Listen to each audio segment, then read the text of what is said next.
You're listening to the Gabe Molina Podcast.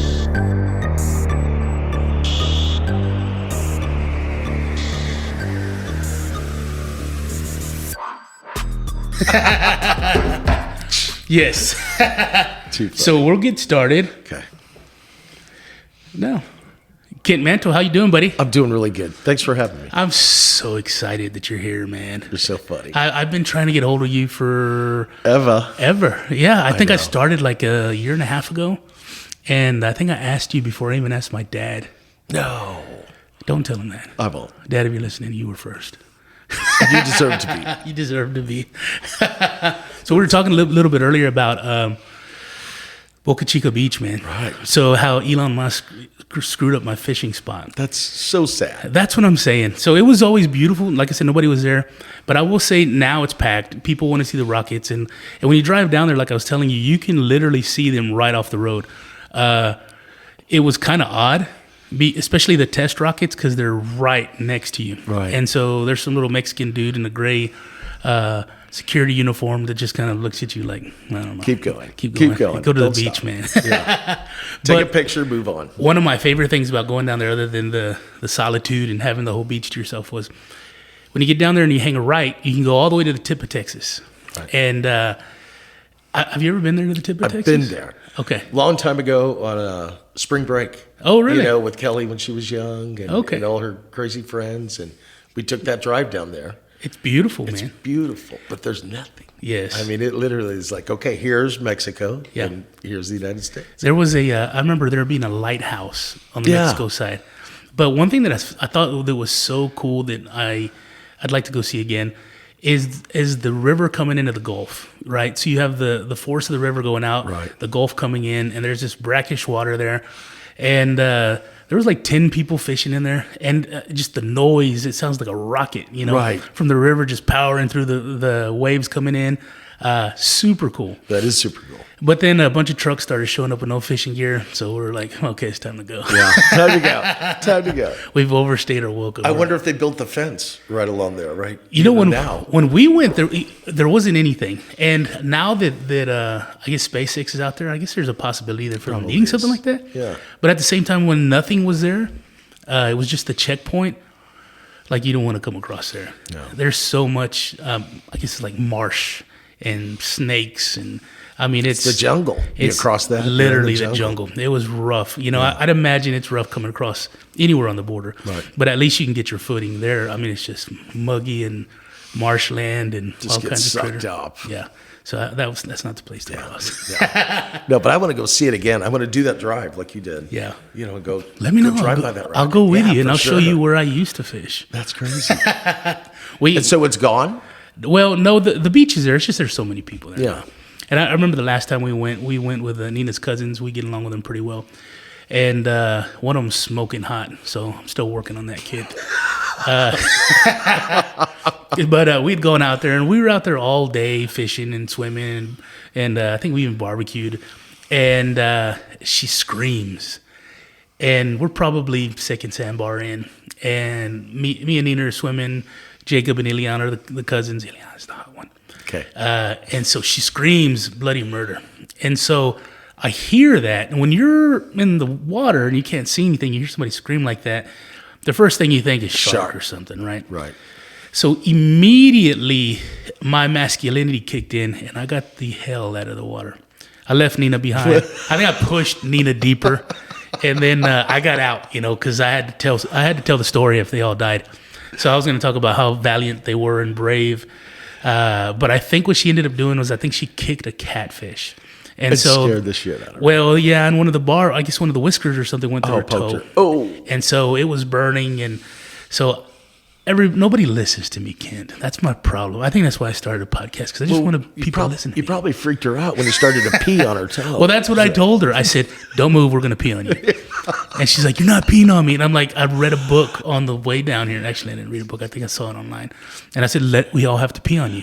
And it wasn't just like, I got to pee on it. I was like, Right. we all have to pee on it. This is a group pee. And you need That's that mixture hysterical. of everybody's urine on your open wound. So we ended up leaving, and then it'd been years since we had gone back. So, and then we went back when SpaceX was out there, and I think a hurricane had gone through. We had this bad luck. I think we went when 2 hurricanes had gone Right. through. Both times we'd gone down there. So access to the beach, you couldn't get to it. You know, the way the hurricane spins, even though it was hitting like Corpus in Louisiana. Right, it's the fingers that come Yes, across. so Yeah. that's pushing everything back onto the beach there Right. in South Padre and Boca Chica, and there's another plane. So they always make it on the podcast. That was like, I just out of the corner of my eye. I mean, it was like, I thought I could see the guy in the window. I did a podcast with Gary Brugman. Gary Brugman was pardoned by Trump when Trump was on the way out. So he had gotten in some trouble. He was a Border Patrol agent, got into trouble, and I think did like a year, or no, he had done 2 years federal time. He was already out. Trump pardoned him. Well, he was sitting here doing a podcast, and he freaks out. And I was like, what's going on? He's all, there's a plane going to crash. That's what I thought. The first thing I thought was, oh my God, we're going to hear it. I'm just waiting for the boom. I'm like, no, there's literally a small engine airport across the street. So cool. This is a beautiful place. You know, I was telling you about my buddy Bo. He's a home builder, Westridge Construction, and they do a good job. He treats me better than I deserve. And his wife's smoking hot, too, so that doesn't hurt. Well, you're a good person. Yeah. I mean, Me? seriously. Yeah. Say I that would do again, it for Kent. you, Nina, too. listen up. He's a said I good would. person, Nina. Thank you, Kent. So Kent is, are you the sole owner or No, I have partner? partners. I'm the executive partner, general manager, chief car washer, a little bit of everything of Elegant Worldwide Transportation. Okay. And so I've been doing this 34 years, since 1988. How have you been doing it for 34 years when you're 33, Kent? I know, isn't it tough? Actually, I just turned 60. Oh, really? The big 60. Oh, that's so still young, I was man. it was tough building up to it, but it's been, besides the pain in my back, I'm doing Yeah. good. I'm doing good. And literally Friday would have been my father's 100th birthday. No He was kidding. 04/22/22. Well, And so I was a late bloomer. I think I was a New Year's Eve surprise. The New Year's Eve of going into 1961. Oh, really? So, Well, because they were 40. Happy heavenly birthday to Thank him. you. Happy Definitely. heavenly birthday to Definitely. him. So much. So when I first met you, I thought it was super cool. Your wife was assistant principal, I think it was, at the school my wife was working at. Was she just a teacher then? My wife? No, mine. No, I think she was principal. Was she already vice principal? She was running shit because She's run my life for her. Yeah. She's good at that. So I think we went over for a Christmas party, and I was thinking, man, everybody here is real nice, and I kind of get to this weird thing where I call myself there's a Kendrick Lamar song, and in the song he says he's an antisocial extrovert. And so I was like, that's kind of what I am. Yeah. I kind of am too, literally. A little bit. And I remember Kelly saying, hey, I need to go check out Kent's room. And I remember thinking, Kent's, his bedroom? I didn't click. Come on, pretty boy. It would have been real easy to get me in there by myself. But but I noticed you had a lot of, what do you call them? I was going to say Memorabilia? memorabilia. Yeah. Photos. It's my life on a wall. You know what's really cool about that you say it like that is that's exactly right. Some people are going to look at that and you're going to have your couple percent that go, oh man, I wonder how much that's worth, Yeah. But it's literally your life on a wall. It is. Everybody you've met, people you've talked to. I call it the timeline of my hairline. Because you can see from the mullet days, and it just keeps going back and more pictures and more stuff. That's perfect to put it like that. Kelly calls it my Hobby Lobby room now. Your Hobby Lobby room. Because we just kind of finished where we have a loft outside. Mm-hmm. This is on the second story. So we have a loft, and then the girls' rooms are up there. And I just built that pallet wall. I finished it a couple years ago. That's beautiful. And we haven't progressed, but she's going to let me spill out into the loft because it's so packed, and I just keep getting more stuff and autographs and tennis shoes and footballs and baseballs. And How did you get started in the limo game? so I actually answered an ad. I had been running a van service, and this was in like 1986, 87, and it was called Supervan Shuttle. And I started as a driver doing that. And so that was right when Was that your own business, or you working No, for I was okay. working for somebody. And so I worked my way up like in 3 months from a driver to running it, because it was like transportation. I get this gig. Yeah. And so it just kind of came natural, and we expanded that business. And then the owner of it got sued because he had stolen the name Supervan Shuttle from a company it was in California. Oh, and it was wow. a corporation. Yeah. And so somebody just happened to fly into San Antonio and was like, holy crap. I didn't know we were out here. Yeah, I didn't know we were in San Antonio. So, man, he could shut that down pretty quick. Oh. And so I was jobless for not too long, and I answered an ad in the newspaper to be a chauffeur. And so I went and talked to this kid, and he was probably 21, 22 years old. His name was Randy. And his father was the developer of Hills and Dales, Oh, okay. right where the bar's at, but Yeah. that whole a subdivision neighborhood. behind it. And so his father had passed away, and he inherited $1 million. Oh, nice. And so he bought a limo, and I started driving, became the lead driver, and I loved it. Just one limo?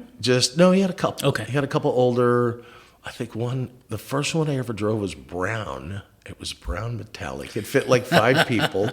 It was a fun limo. That's cool. But we just kept, it kept getting a little better, Well, things happen. Drugs happen. Back then it was the crazy 80s. Okay. And it was a free-for-all. And it got pretty sticky. And so I decided I needed to leave. Yeah. And so I became a process server for some attorneys.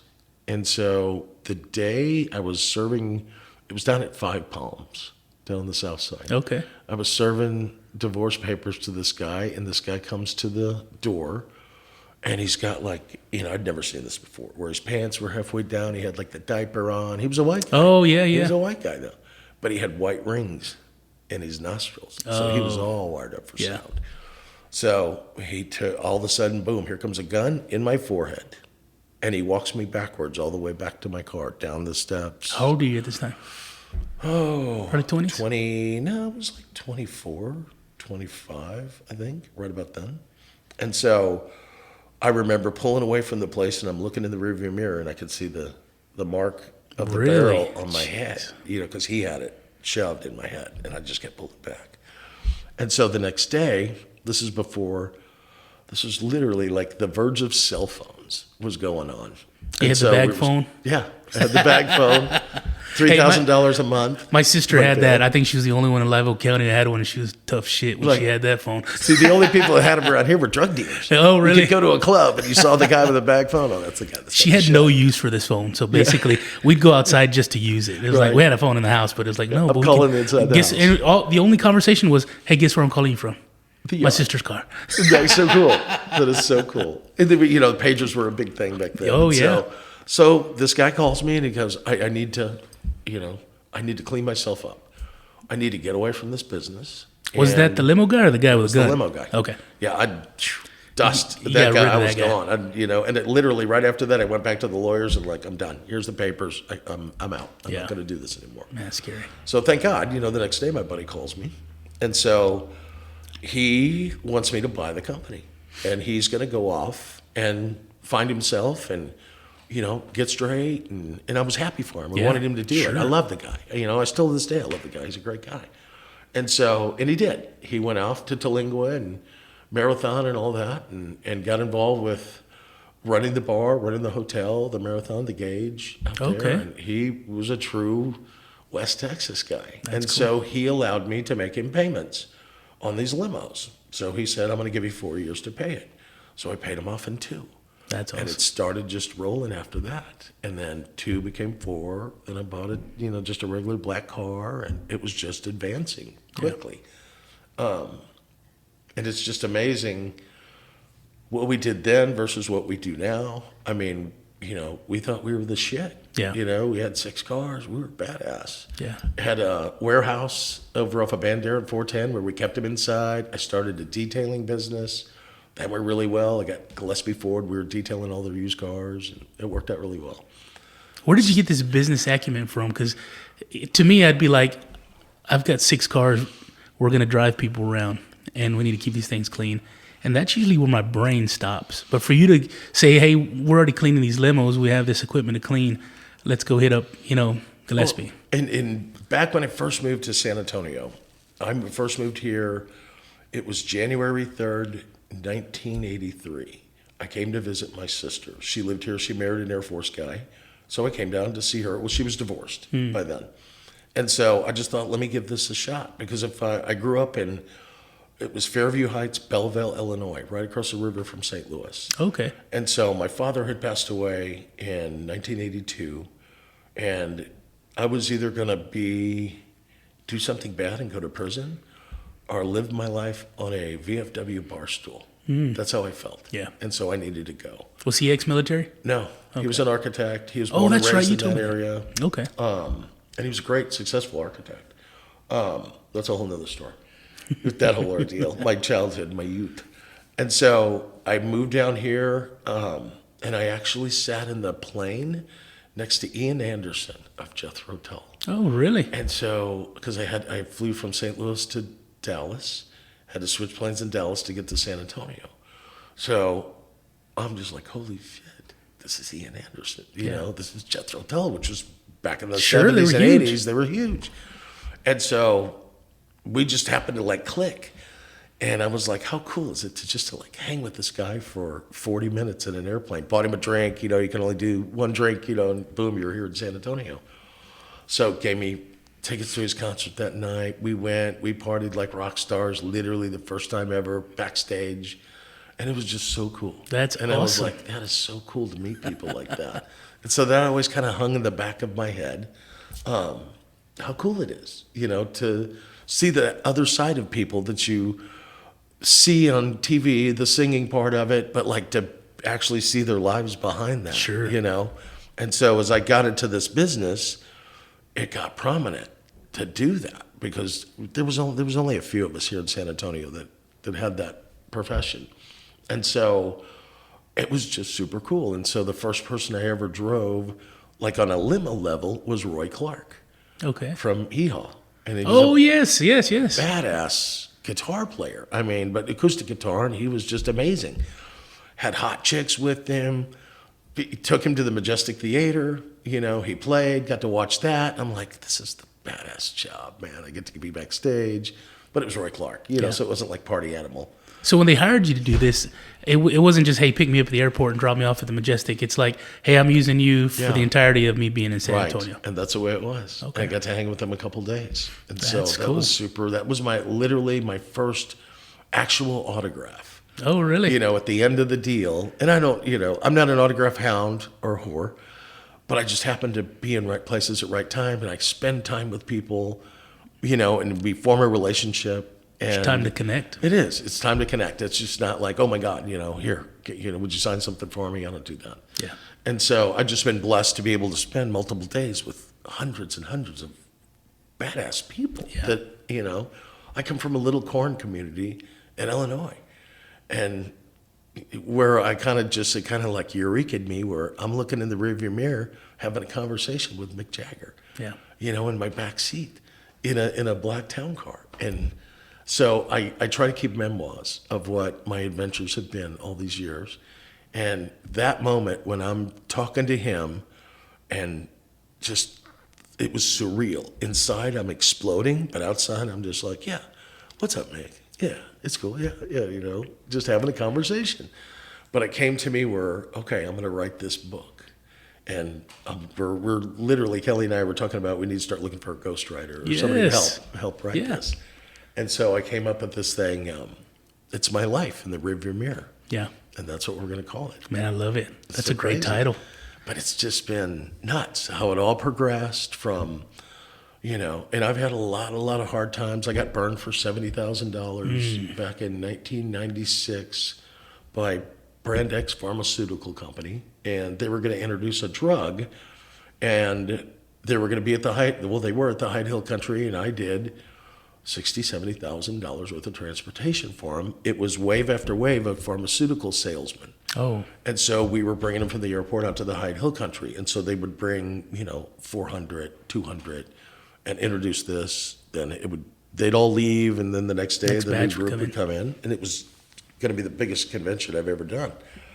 And so the deal didn't get approved by the Food and Drug Administration. So they didn't pay anybody. jeez. So I got burned. I got burned hard, and that was a rough one to swallow. Still is, But I enlisted. It's not like I had all those vehicles, so I enlisted my friends. That we all worked together. So in this it wasn't town. just you getting burned; it was everybody. It was no, but I paid everybody back. Oh, I see. Everybody back. So it took 2 years, but everybody got their money, and we did like trade. I would do their work and just not get paid for it, and so they Gotcha. would take that off my bill. So. A big learning lesson. That's Yeah. where my hair started to fall out from that day on. Hey, you've still got way more hair than I do. Hey, you shave yours. I need to. I've got a really big forehead now. Mine too. And mine's from doing this. What happened? And What? What's going on? No, it just shoves my hair back. So let me ask you this: when you're talking to these people, that listen, Mick Jagger's massive. It was crazy. Massive. So it's like, do you start the conversation? Do you let them start the conversation? Not to sit here and go, Mick Jagger's not human. Mick Jagger's a dude. No. So A cool dude. a very cool dude. But I'd imagine that there's got to be some sort of, at times they got to be tired, private, wanting their privacy, maybe not all there, maybe on something.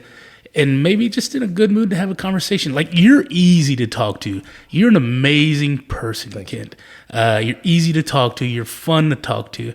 But people who don't know you, you've got to break that ice with them. So what do you typically do to break the ice with somebody like that? The number one rule of chauffeurism: speak when spoken to. Never start a conversation. Okay. So, there's hundreds of trips that I've taken, and they get in that car, we don't speak a word. And I get it. They're high-profile people, or it's a CEO of somewhere, or, they got stuff going on. Yeah. So, and it's different when they're like tourists coming into town, and I always try to, and I spread this through my staff and my chauffeurs that we have now, give the nickel tour, know about San Antonio, 7th largest city in the nation, just a little bit about the Alamo. There's a lot of history downtown. The first air-conditioned building in the world is in downtown, the Milan building. Yeah. There's just a lot of little stuff. So you kind of got to feel them out, and it literally, they break the ice. You can't break the ice. Okay. So, and it goes from there. And as time goes on and people have writers, performers. Like your green M&Ms. Right, like my green M&Ms. And then I M&Ms. forgot them. Yeah, damn it, guy. I'm out. Thank you. I brought them all brown M&Ms. But we get writers like that have what we have to do. You don't look at them in the rearview mirror. You don't talk to them. You don't ask for an autograph. You don't. And so literally you're just a driver. And they have people like, and she's a great gal, Katy Perry. Katy Perry has a book that's a writer, and I get it. I'm sure people hound her and freak out. And, Yeah. But it's, she Well, puts her shoes on. When you hear that, you're kind of like, Gabe Molina's a dick. That's his writer, But at the same time, it's kind of like when you have these people that have to be on when they're in public. Right? And you've got... Most of us don't know what it's like to have thousands of people trying to get to us and screaming our names and having to smile even when you don't feel good or you feel sick or you're tired or you're run down. So those few minutes between venues or airport and venue or their room, it's solace. It's the only them to quiet decompress they're getting. a little bit. Yeah. So I get it. I get that. That makes a lot of sense. You don't want to sit there and go, man, well, so and so's a jerk. They don't want us to talk to them, or they want this, that, or the other. But it's like that's literally a few minutes of them having peace. Right. So and if they want to talk to you, and she ended up talking. She was cute. She was fun. But it's like, oh my God, she's beautiful. Am I going to get fired if I even say answer her? Yeah. Because literally we had to I had to sign this rider. And so it's them making that initial, Is a writer like a contract? a rider is the what their expectations are and what to get the job you have to agree to do this. It's just like a concert venue. But if you screw that up, M&Ms and the whole 9 yards, and okay, there's stuff that they want in the dressing room. The microphone has to be so a high, certain, so high, so far away from the front of the stage, and it's just, and we end up getting the whole thing, and it's just tab with our, 4 paragraphs in it. That you have to initial off and sign and get it back to them. But you end up reading the whole thing because it's so interesting to see what their demands are. But it's, and it's not as much their demands as the people, as their agents or whatever. And they probably have been doing this forever, and they just take, and just keep adding on. I'd imagine it's similar to other things where, if somebody's created a writer and they just kind of swap out a few things here or there for the person in particular, but the bulk of it is going to be on every basis, every single one of them. The same thing, legalities, insurance, qualifications, and, and my business insurance is huge. The more insurance you have, the more people trust that you're a viable company. And so we have an $8.5 million umbrella, which qualifies us. So we're also, I do everything for the Spurs. Mm-hmm. And so I'm blessed to do that for, 25 years plus. And so you have to maintain that kind of insurance. You never know. It may not be you, it's the other guy that we're worried about running into us. Yeah.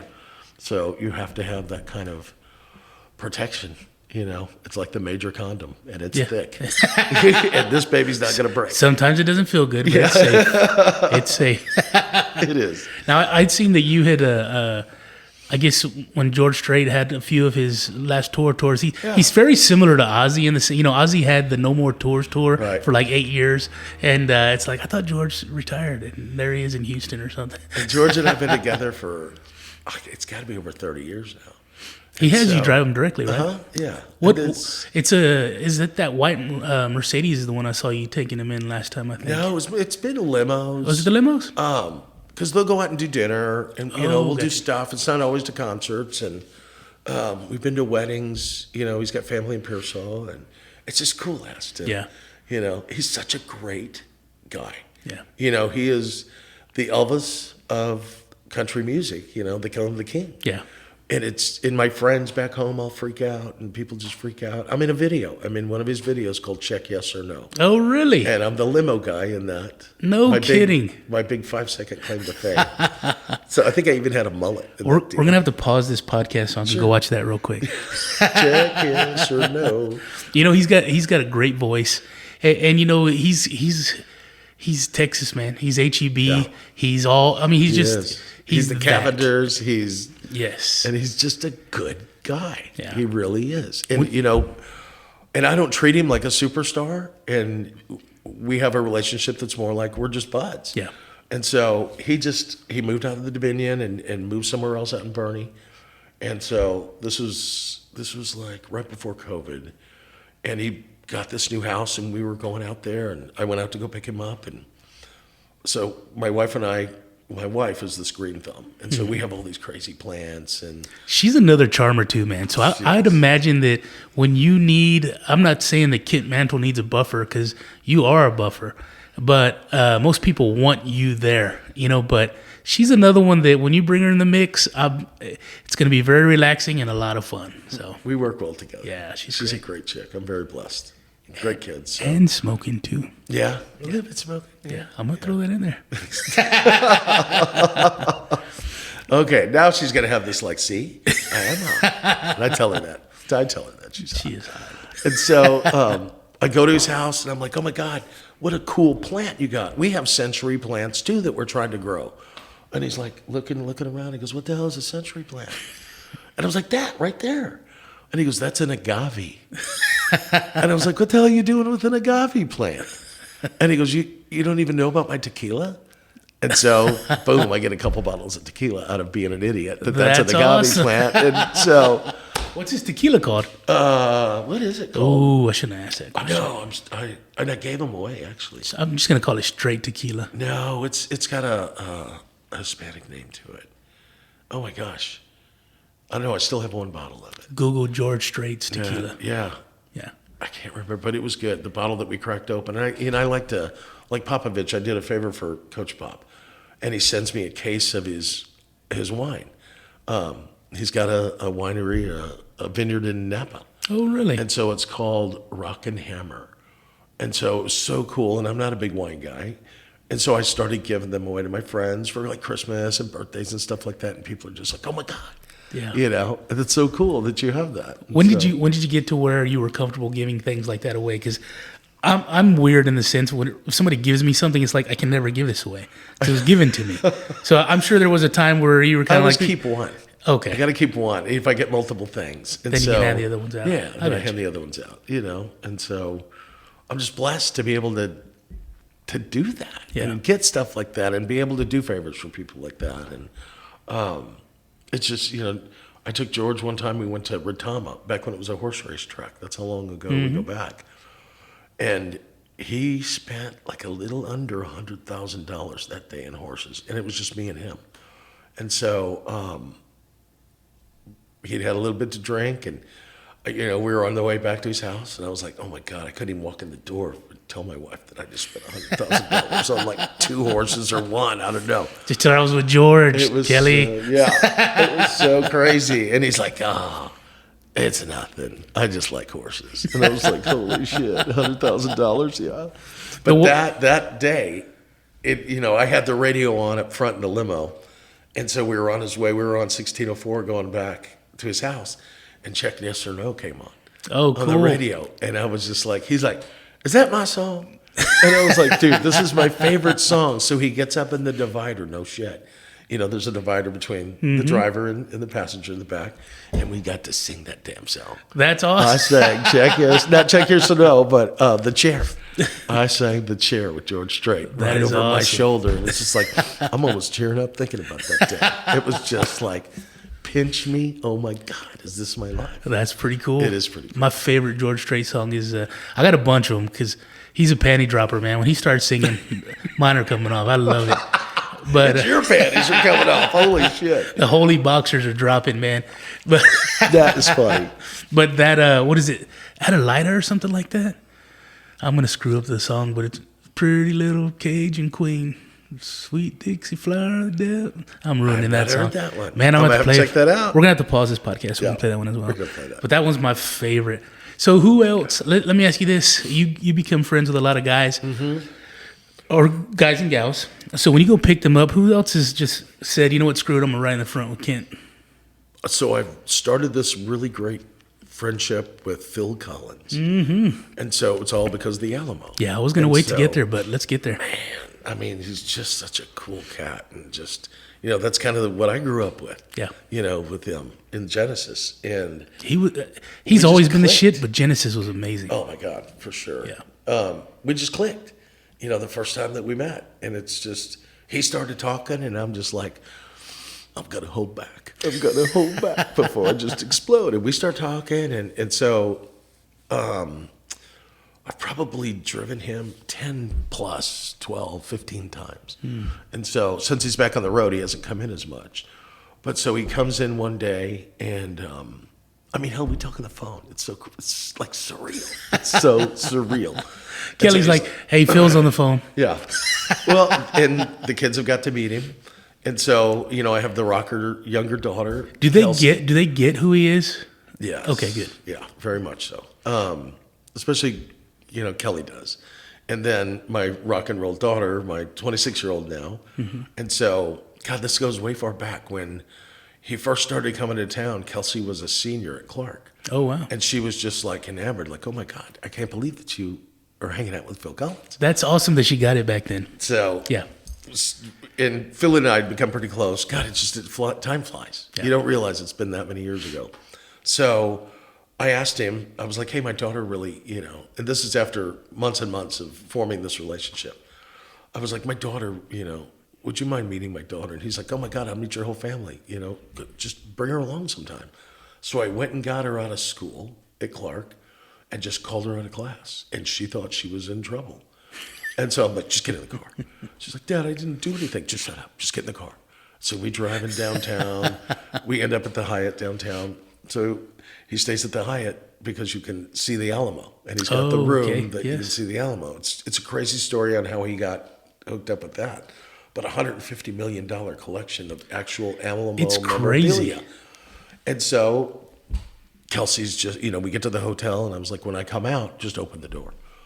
And so I'm gone about 8 minutes or so, and I come out, and I'm with Phil walking him out, and her face just drops. And I was like, get the door, open the door.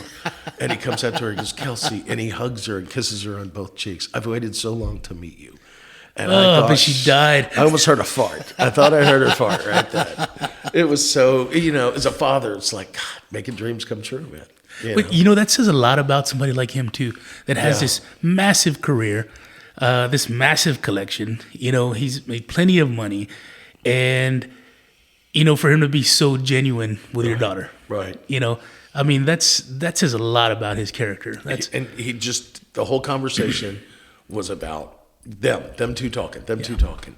And so Kelsey's number one guy is Robert Plant. She's a big Zeppelin fan. Yeah. And so she told him, "You've done well, Kent. You've done well raising these kids." I'm telling you. So on the way up to the airport, she tells him, if my father would let me, I'd marry Robert Plant.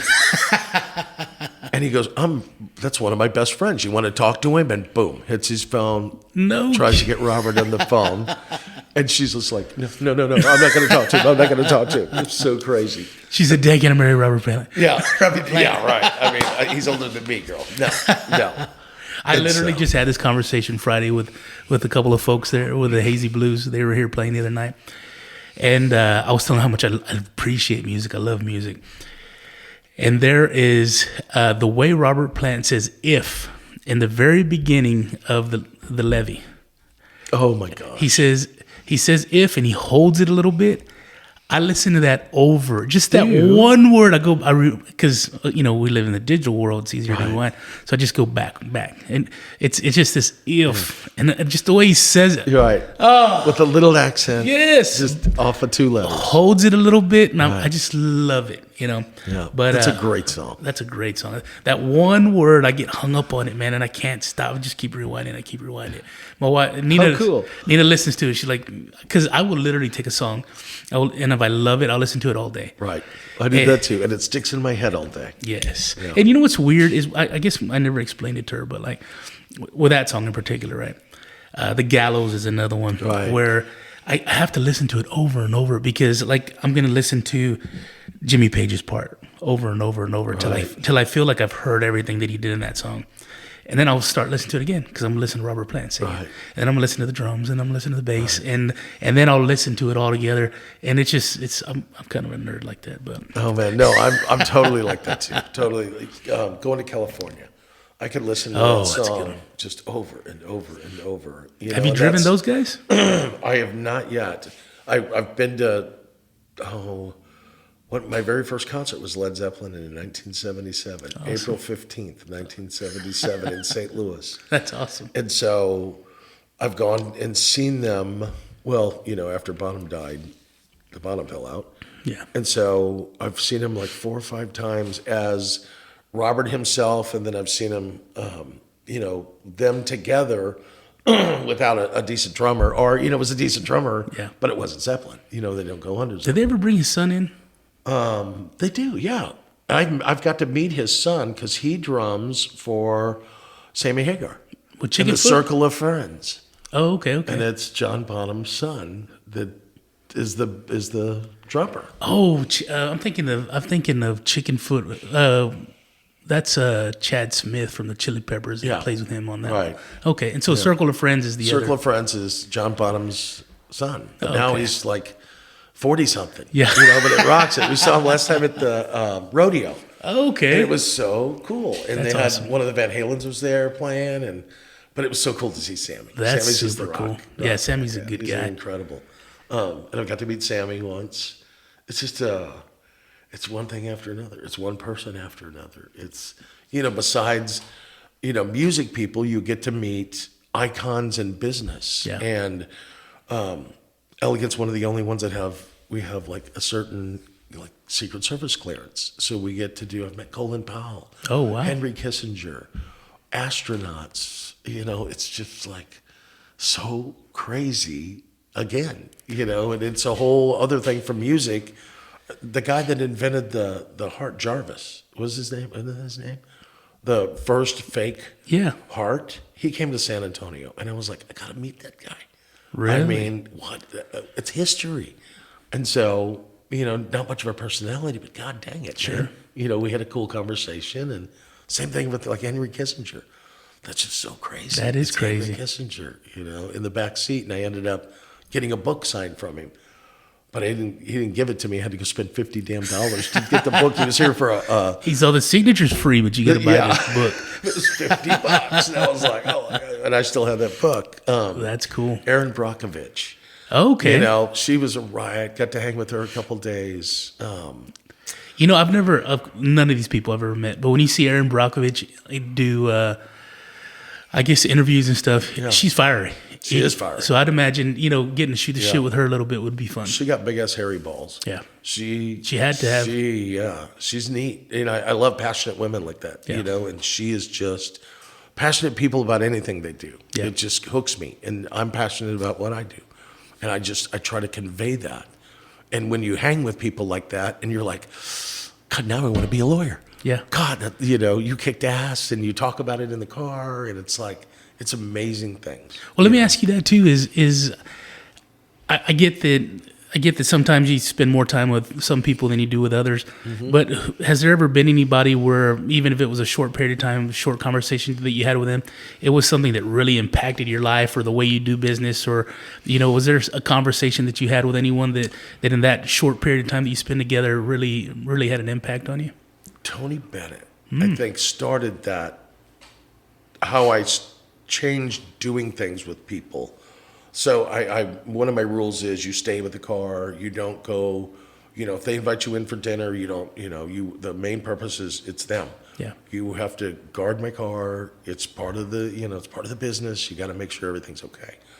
So, and Tony Bennett, and my parents were older, and I listened to Tony Bennett and Frank Sinatra. That's what rocked in our house.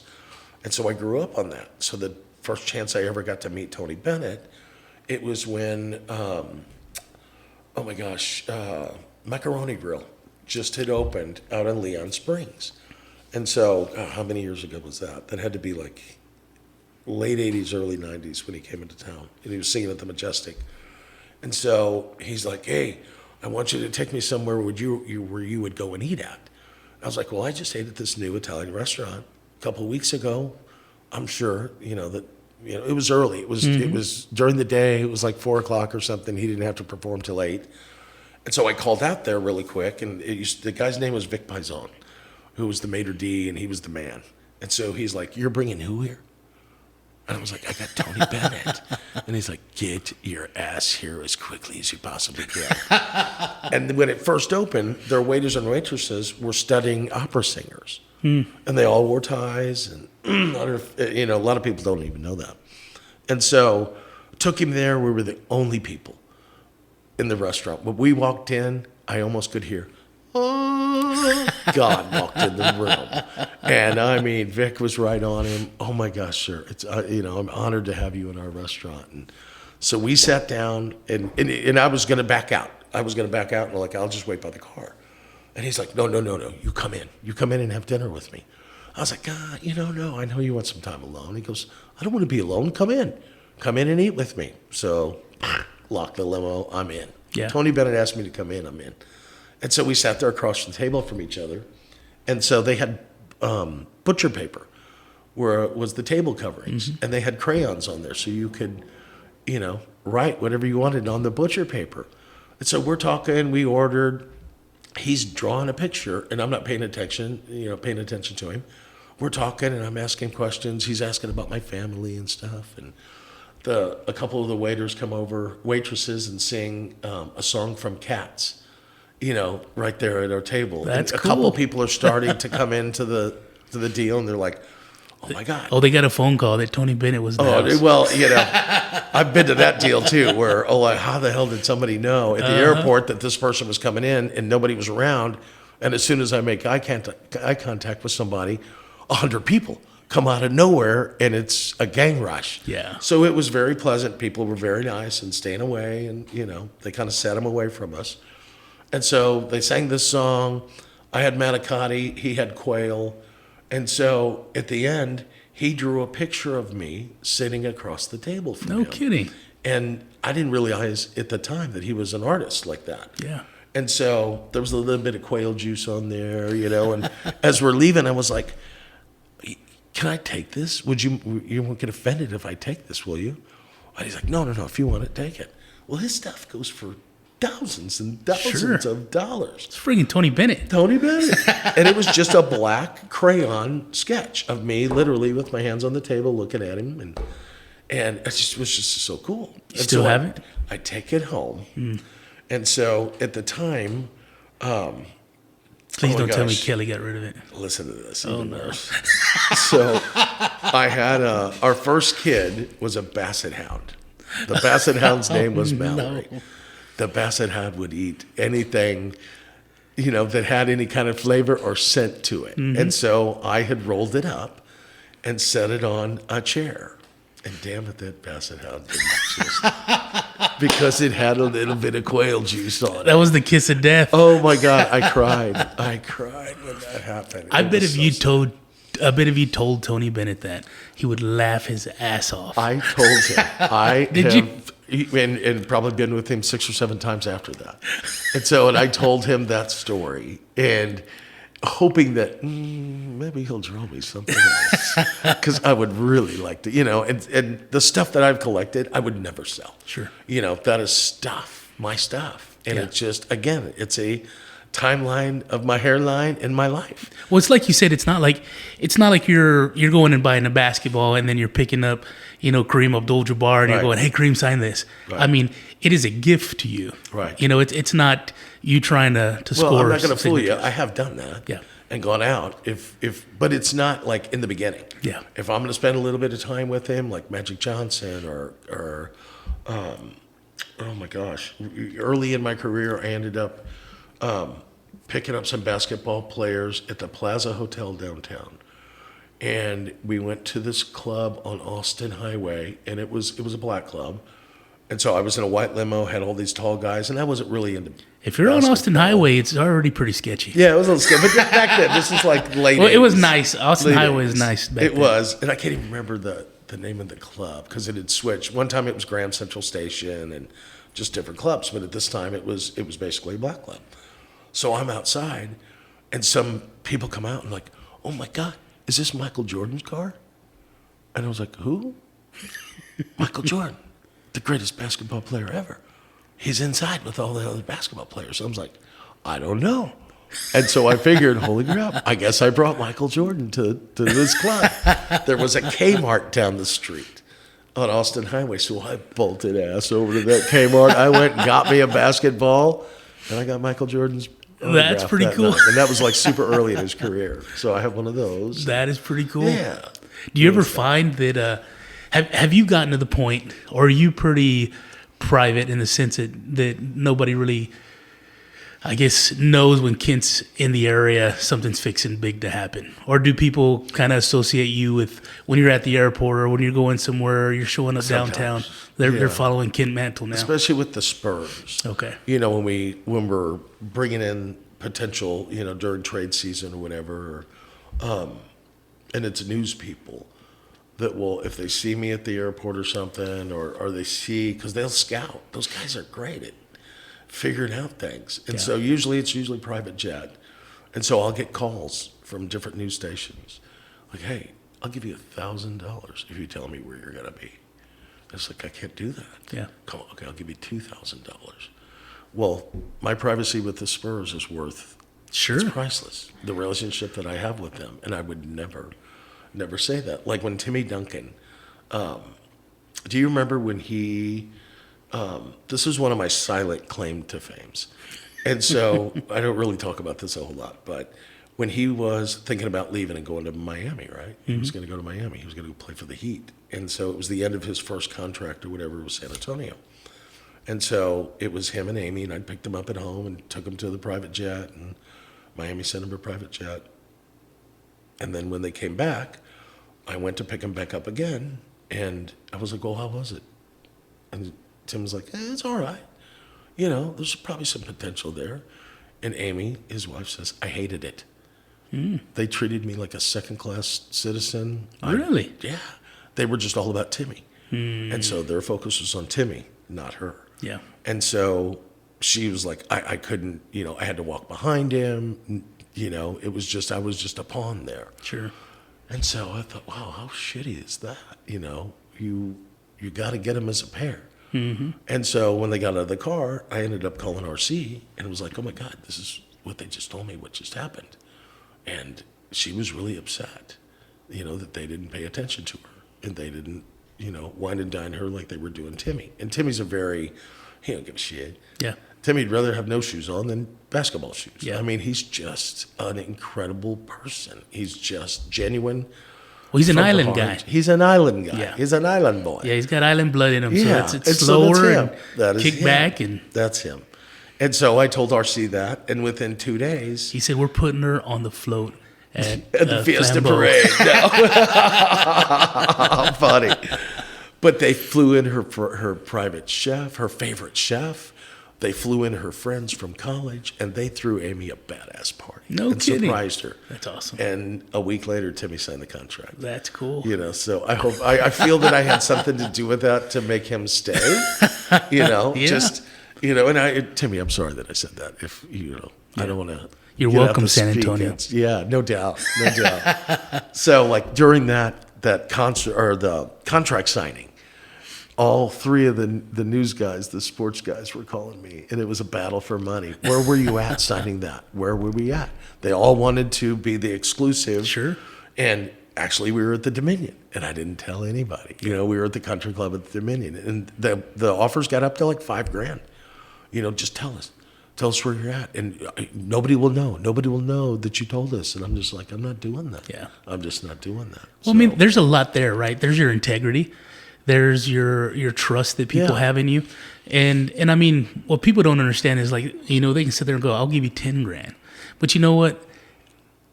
I may, if I take your $10,000 and word gets out, guess what? I'm never doing business with these people again. And that gets out. Yeah. I mean, and nobody else will either. Yeah. So I mean, there's stories that I will tell you that I will have to leave out names because I don't want to offend people. But you probably figure it out because you know, there's a lot of things I can say and what I can't say. I mean, I've had great times and I've had really shitty times and I've had scary times, and so it's the whole package of how much you can talk about with people without stepping over that line, you know, to lose people's trust. Well, and that's huge too, because, you know, people go, oh, well, you know, Kent said X, Y, and Z and it got out. Yeah. But what people don't understand is when privacy, they're paying a premium for privacy. Right. And something slips and something gets out that affects you, your business. It affects everybody that works for you. All of a sudden, you're getting fewer contracts, and that starts to affect the entire company. Right. And so many people that rely on your business to feed their families and have jobs, you know, that's way more important than any sort of bribe that the news is going to throw at you. So, And I would never break that trust with those people. Yeah. You know, talking about Phil and talking about George Strait, and those are just things that have happened, you know, and it's nothing bad. I'm blessed, you know, and we've had great times together. Yeah.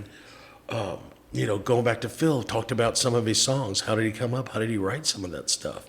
I mean, we're sitting at a burger place, and we're sitting with his agent, and who's straight out of Ireland, is a great guy, Danny, and then Phil's across from us, and talking about, you know, how did you come up with that song?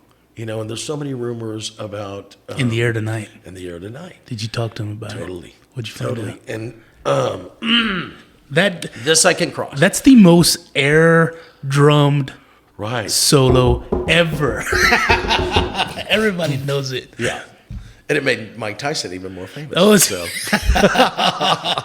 So he tells me, and I said, you know the rumors. And actually how the conversation got started is people always hit me for donations, you know, donate to their charity, certificates for free limos and stuff like that. And so I had gotten a call, and he's like, answer it, you know, go ahead. I was like, no, I don't need to. They'll leave a voicemail. And so he's like, no, answer it.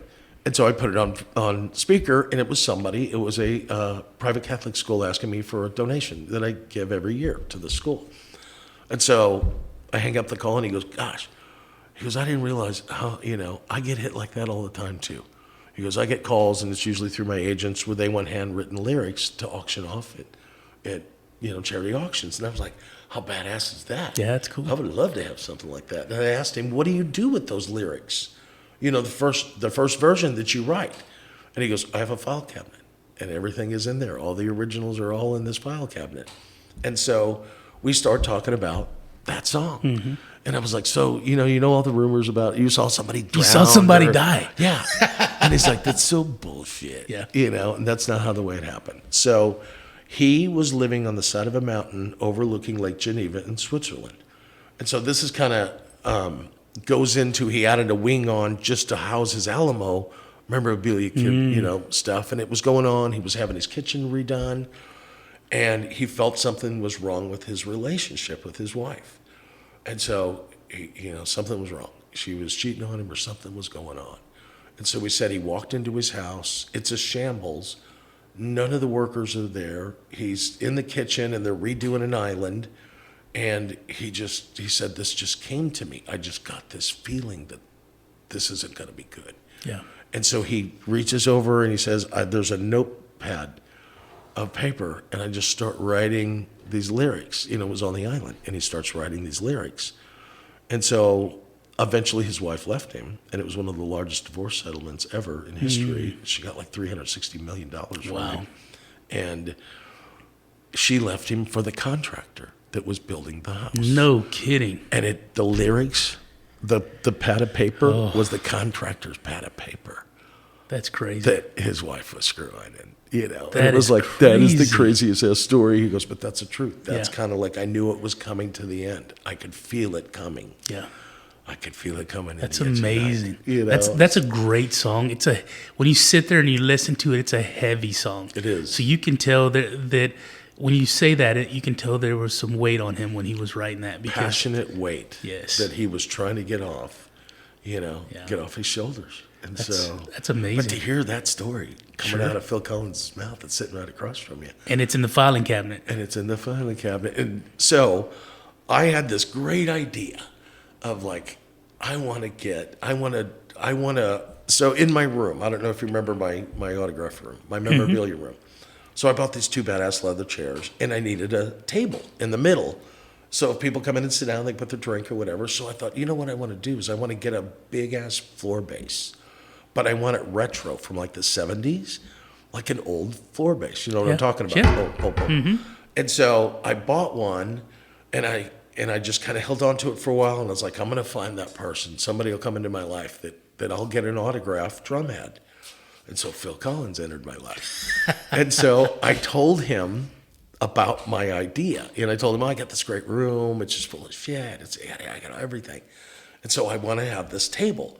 I said, would it be all right to ask you if I could get this drumhead autographed? And he's like, that's an incredible idea, to make furniture out of instruments, and he's the drummer, right?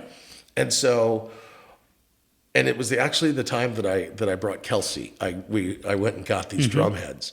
And so then I went and got Kelsey out of school and did that whole deal, and she got to meet him. They had this conversation. Well, we're at the airport dropping him off at his private jet. And so he's like, oh, you want me to, I totally forgot about it, because I was so excited about Kelsey meeting him, and getting that experience. And so he was like, didn't you want me to sign something? I was like, oh my God, yeah, for sure. I got this drum head. And so he signs it. Oh my gosh, and how does it read? It's personalized to me, and it says something about what a great idea, great friendship or something. And he wrote a stick figure of him playing the drums. Oh, really? The whole drum set and everything. And then on the side, he signs it. And then on the side, he draws a picture of what he thinks the floor drum's going to look like. No kidding. Yeah, so on this floor, on this autograph is that whole... So here are the blueprints, Ken. Of exactly what, like in his mind, when I told him what I wanted it to look like. Yeah. And it looks like that. That's But it's awesome. got his signature on the Man, on the that is head. amazing. It is a cool. My best my most prized possession autograph that I think that I have is Stevie Ray Vaughan. Oh, yeah. And so I got to drive Stevie Ray Vaughan 3 months before he got killed, and he came to La Semana. I remember La Semana Allegra back in the day, part of a fiesta event. And so we, for years and years, we would do all the bands. And I got to meet such incredible people like REO, Joan Jett, Jeez. Def Leppard. I mean, just all these crazy bands year after year after year. Because it was 10 days of bands. And I mean, back then, doing bands like that 10 days, I mean, it was, our bill was 25, 30 grand. That's and, man, crazy. we were rolling. We were rolling in the money back then and doing it and getting to hang with these great people. So on his anniversary of his death this past year, I had wrote something on Facebook about that day, and I had met him before, but he was all jacked up. He had done, he was a drug addict, back in his Austin days, and I had met him back then, and he was a complete asshole.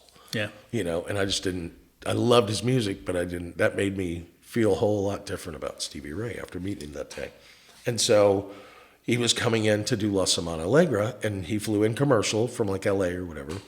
And then that's when you could go to the gate, and so when they came right off the plane, you could, we used to hold the sign right there. And so naturally I didn't need the sign, I knew who Stevie Ray, and I just kind of like, I'm the only guy standing there in a suit too, in a black suit. So he comes up to me and I shake his hand. I said, "It's great to see you again."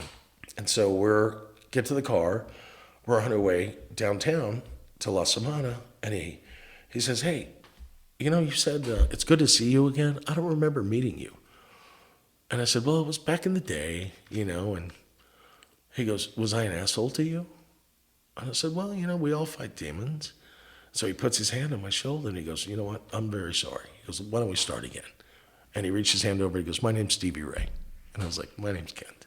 Jeez. And so it was such a cool day. But so we went backstage and they had all these trailers and stuff. For him to recognize that, that meant a whole lot to me. That's beautiful, that experience that you had, but also for him where he must have been to where he was. Yeah. I mean, he had to have been reflecting on everything that he had experienced, and it was heavy enough that he was conscious of what he was doing to other people. Back then. It's huge. And realizing it. And he was sober, and he told me, "I'm in a whole lot better place now, and I'm good, I'm clean. I've been clean for, I don't think it'd been a long time, like 9 months or so." But like to get even to that point, sure, when you have all those demons coming at you, of free whatever you want, you'd never pay for anything. Yeah. And so we started talking about stories and stuff like that. It was really cool. He was talking about, told me a thing about purple chili. He said they were practicing one day, and this isn't a short ride. We talked about so much. And then we even sat in the car for another like 5-6 minutes. Do you ever go the long way? No, I don't, because I don't want people to think I'm jacking with them. Okay. And I've been accused of that by Mark Cuban. He accused me of that. Going from a private jet to AT&T Center, and "You don't know where you're going." I was like, "Mr. Cuban, we've done this ride before. It's the same way every time." Yeah.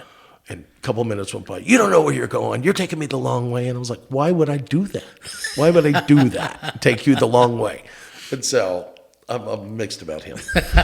So with Stevie, we were talking, and he tells me, "Oh, we were all jacked up one time, and we were making chili, and we were practicing, and I would practice so hard that I had calluses on my fingers, and these calluses would be cut off by my guitar strings, and he would super glue the calluses back onto his fingers so he could keep playing."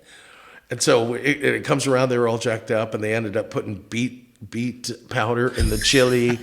And he goes, "It was the same day that we did the chili, and it was a beet powder, and we all had purple mouths, and we were all jacked up." And so we're all hanging out backstage, and they took all the alcohol away because it was like free cakes everywhere, backstage. And so that day, because they were trying to help him get over. Yeah.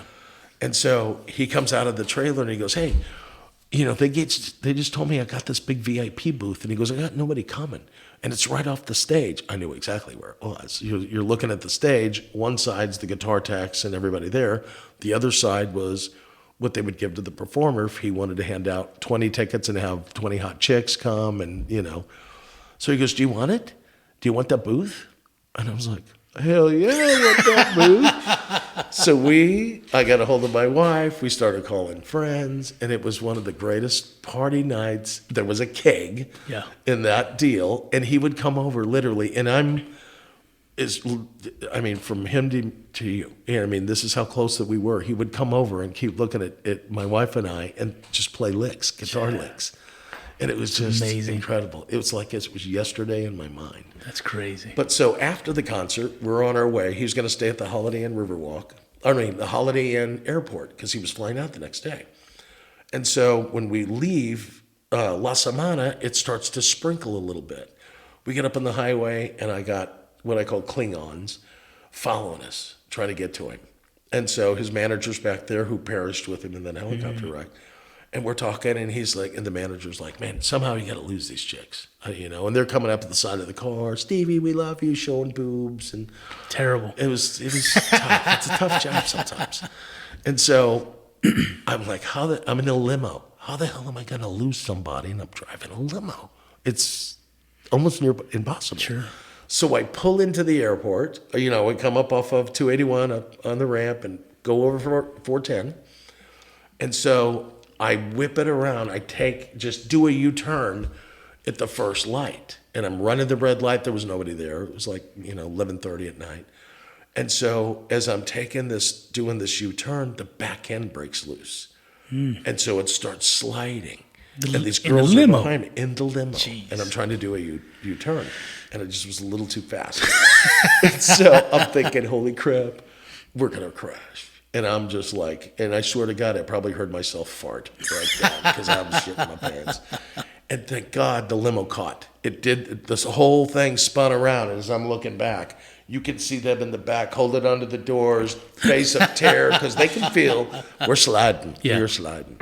So it hit, the tires caught. I went around.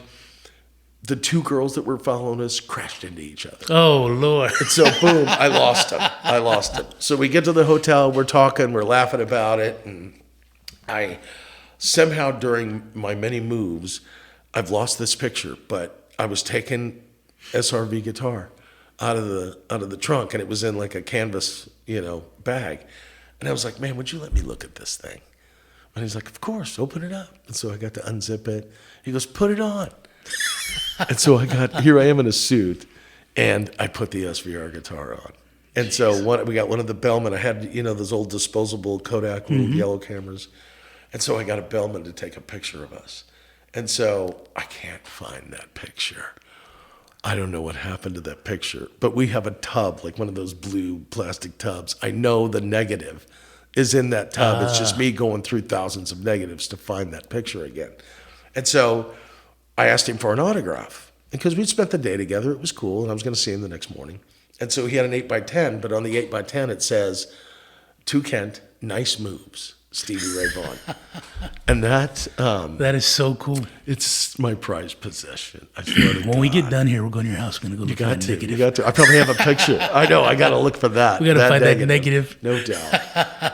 It's a technology today. I mean, I got to just, I'm sure Amazon got something I could just buy and run through on a light. Sure. And find that damn negative. But that's we got crazy. A buttload of them, though. He was so special, man. He was. Oh, my God. And I mean, there's so many musicians that are so good, and he's one of them, where when you play his music, like, you can feel it. Right.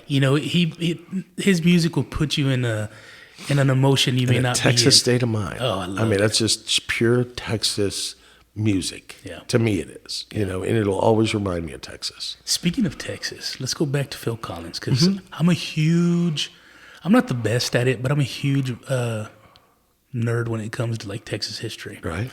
And I know Phil had that huge collection of the Alamo stuff. What turned him on to the Alamo? So I asked him that one day. And so he was here in, I'm not sure if I'm going to remember the year. I think it was the early 90s. Genesis was playing at the arena. And this is before AT&T Center, Alamo Dome, way before all that. They were playing at the arena, and he was staying at the Hilton, Palacio del Rio. And they walked over. His wife was with him, and his daughter Lily, I think, was with him at the time. They walked over to the Alamo and walked around, and he just was fascinated by it. And he just was, where his wife and Lily ended up wanting to leave. And he was like, I'm going to stay. You guys go back. And he spent the whole day at the Alamo just reading, because they have, what happened here, what happened there. The history of it. The history of it as you walk through it. And so they played in San Antonio that night. They ended up taking their bus to Houston and still had 2 days before they had to play in Houston. So he rented a car and came back. No kidding. That day and left Lily and his wife in Houston. And so he came back and people started to recognize him as how he told me the deal was. And finally the curator of the Alamo came up and said, hey, let me give you a private tour. And so that's how he started just this fascination with the Alamo. And the guy took him behind the scenes in different places. And then he started, he just started, he had an opportunity to buy something, like it was a rifle, an actual rifle that was used at the Battle of the Alamo. And that's what started the addiction to buying $150 million worth of Alamo memorabilia. And so one day he comes off the jet and he's got a guitar case. He had the largest collection, didn't he? The largest collection in the world. It's valued at $150 million. And so that's what's going on at the Alamo right now because it's under construction. They're fixing to tear a lot of stuff down and make a museum to house this collection. So everything has come home to the Alamo. Does it still belong to him, or did he give it to the Alamo? He donated it. Okay. He donated it. That is crazy. Badass. Yeah. So this day in this plane, and I was like, what's up with the guitar case? And so he's like, oh my God, it's so much more than a guitar case. So I was in an SUV and I opened up the back of the SUV and he puts it on there and he opens it up and it's a saber. And then there's a little knife, and it's got that acoustic, how the foam stuff that holds together, if you had a guitar or something in there. It's almost like what you'd use for acoustics on a wall. Yeah. And so I was like, wow, that's pretty cool. That looks pretty old. He goes, this is Santa Anna's actual saber that he used during the Battle of the Alamo. And I'm like, no shit. That is crazy. How did you get that? They found it at a gun show in Austin. And literally, so there's people out there that when they know that you got money and you collect something, they're like headhunters. Yeah. And they go out and find shit to try to sell you. And so everybody knew that he was on this Alamo collection binge and people were finding stuff. And that's how he said 90% of the stuff that I have is people found it for me, and then I paid them a premium because they found it. That's crazy. So they paid $500 for this saber. That's cheap to me. It was nothing. But he said, he got a call and he goes, they think this is the real thing. And so they had it carbon dated. They had pictures of it. They knew what it looked like. They knew what it should look like and the lettering on it or whatever was on it. And so he takes it out of this guitar case and he goes, here, check it out. And I'm like, wow, that's so badass. So badass. And so I get one of the linemen on the deal to take a picture of me holding this saber, the Jets in the background, and Phil Collins standing next to me. So I saw that picture. I think I even had text. I think I took a screenshot and texted you. And I was like, "What in the world are you doing?" I know, it's so crazy. So that night on TV, on all the news channels, he presented it. This was like the beginning. I'm bringing you a token because this is what I'm going to bring the Alamo. I'm going to bring stuff like this and give it to you. And so at night, everybody that's holding it's got white gloves on and they're passing it around and everybody has white gloves on. But my picture, I got my greasy ass hands on this. My fingerprints are on that sword. But it's so crazy how little the people were back then. Yeah. Because I couldn't even fit my whole hand through, it had a finger guard on it. And I couldn't even get my whole hand through that. Crazy. So they were really little. But my God. How cool is that to carry that? That is incredible, isn't it? I mean, again, I got a blessed life. What is that, like 200 years old? Something like that? It was 1836 was the Battle of the Alamo. Yeah. So, but for it to really survive, and then there was this knife that he had in this guitar case too, that, and he had a book. So Santa Anna had a secretary, and it was a male secretary that documented everything that Santa Anna did. And so there's documentation, which Phil Collins owns, of the secretary documenting the days of the Alamo. And so there's a story in this, and it's all in Spanish, where Santa Anna walked through after everybody was dead at the Alamo and saw somebody that had this really ornate dagger.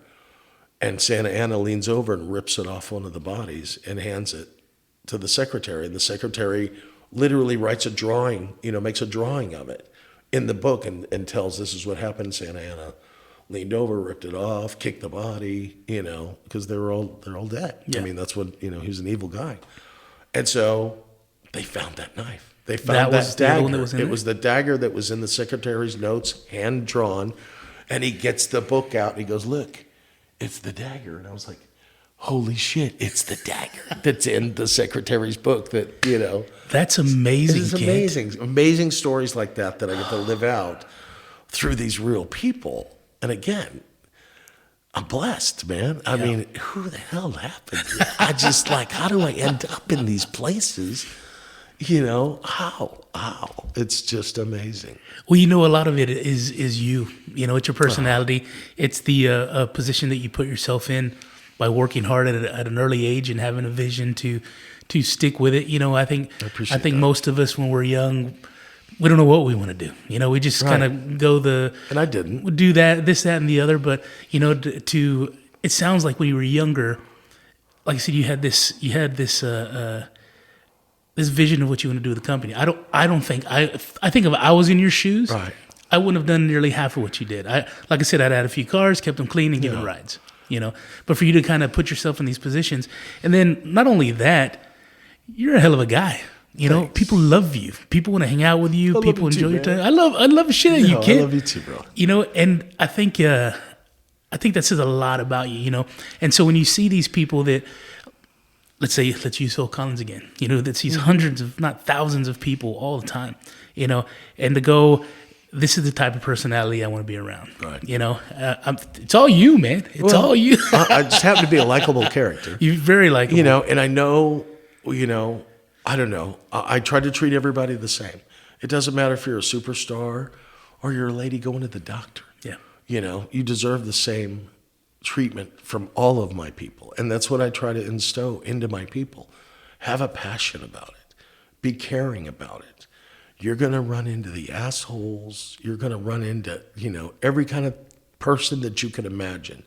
But that chauffeur has to stay stoic.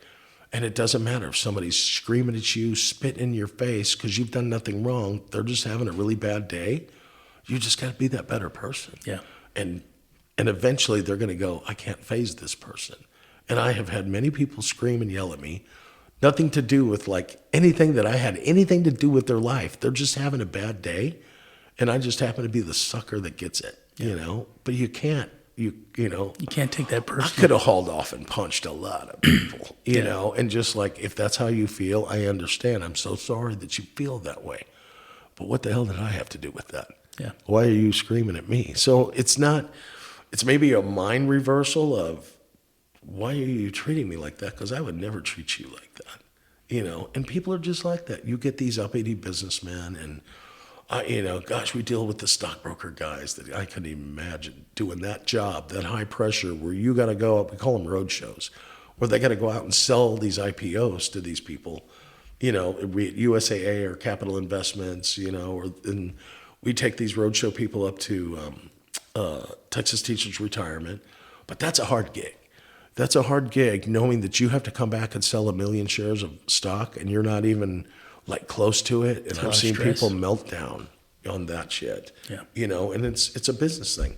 I was actually driving this guy many years ago one day, and I took him to USAA. He's trying to sell this stock. He just got this company, and he's telling me, man, I'm telling you, guy, you need to take every penny that you have and you need to invest it in my stock.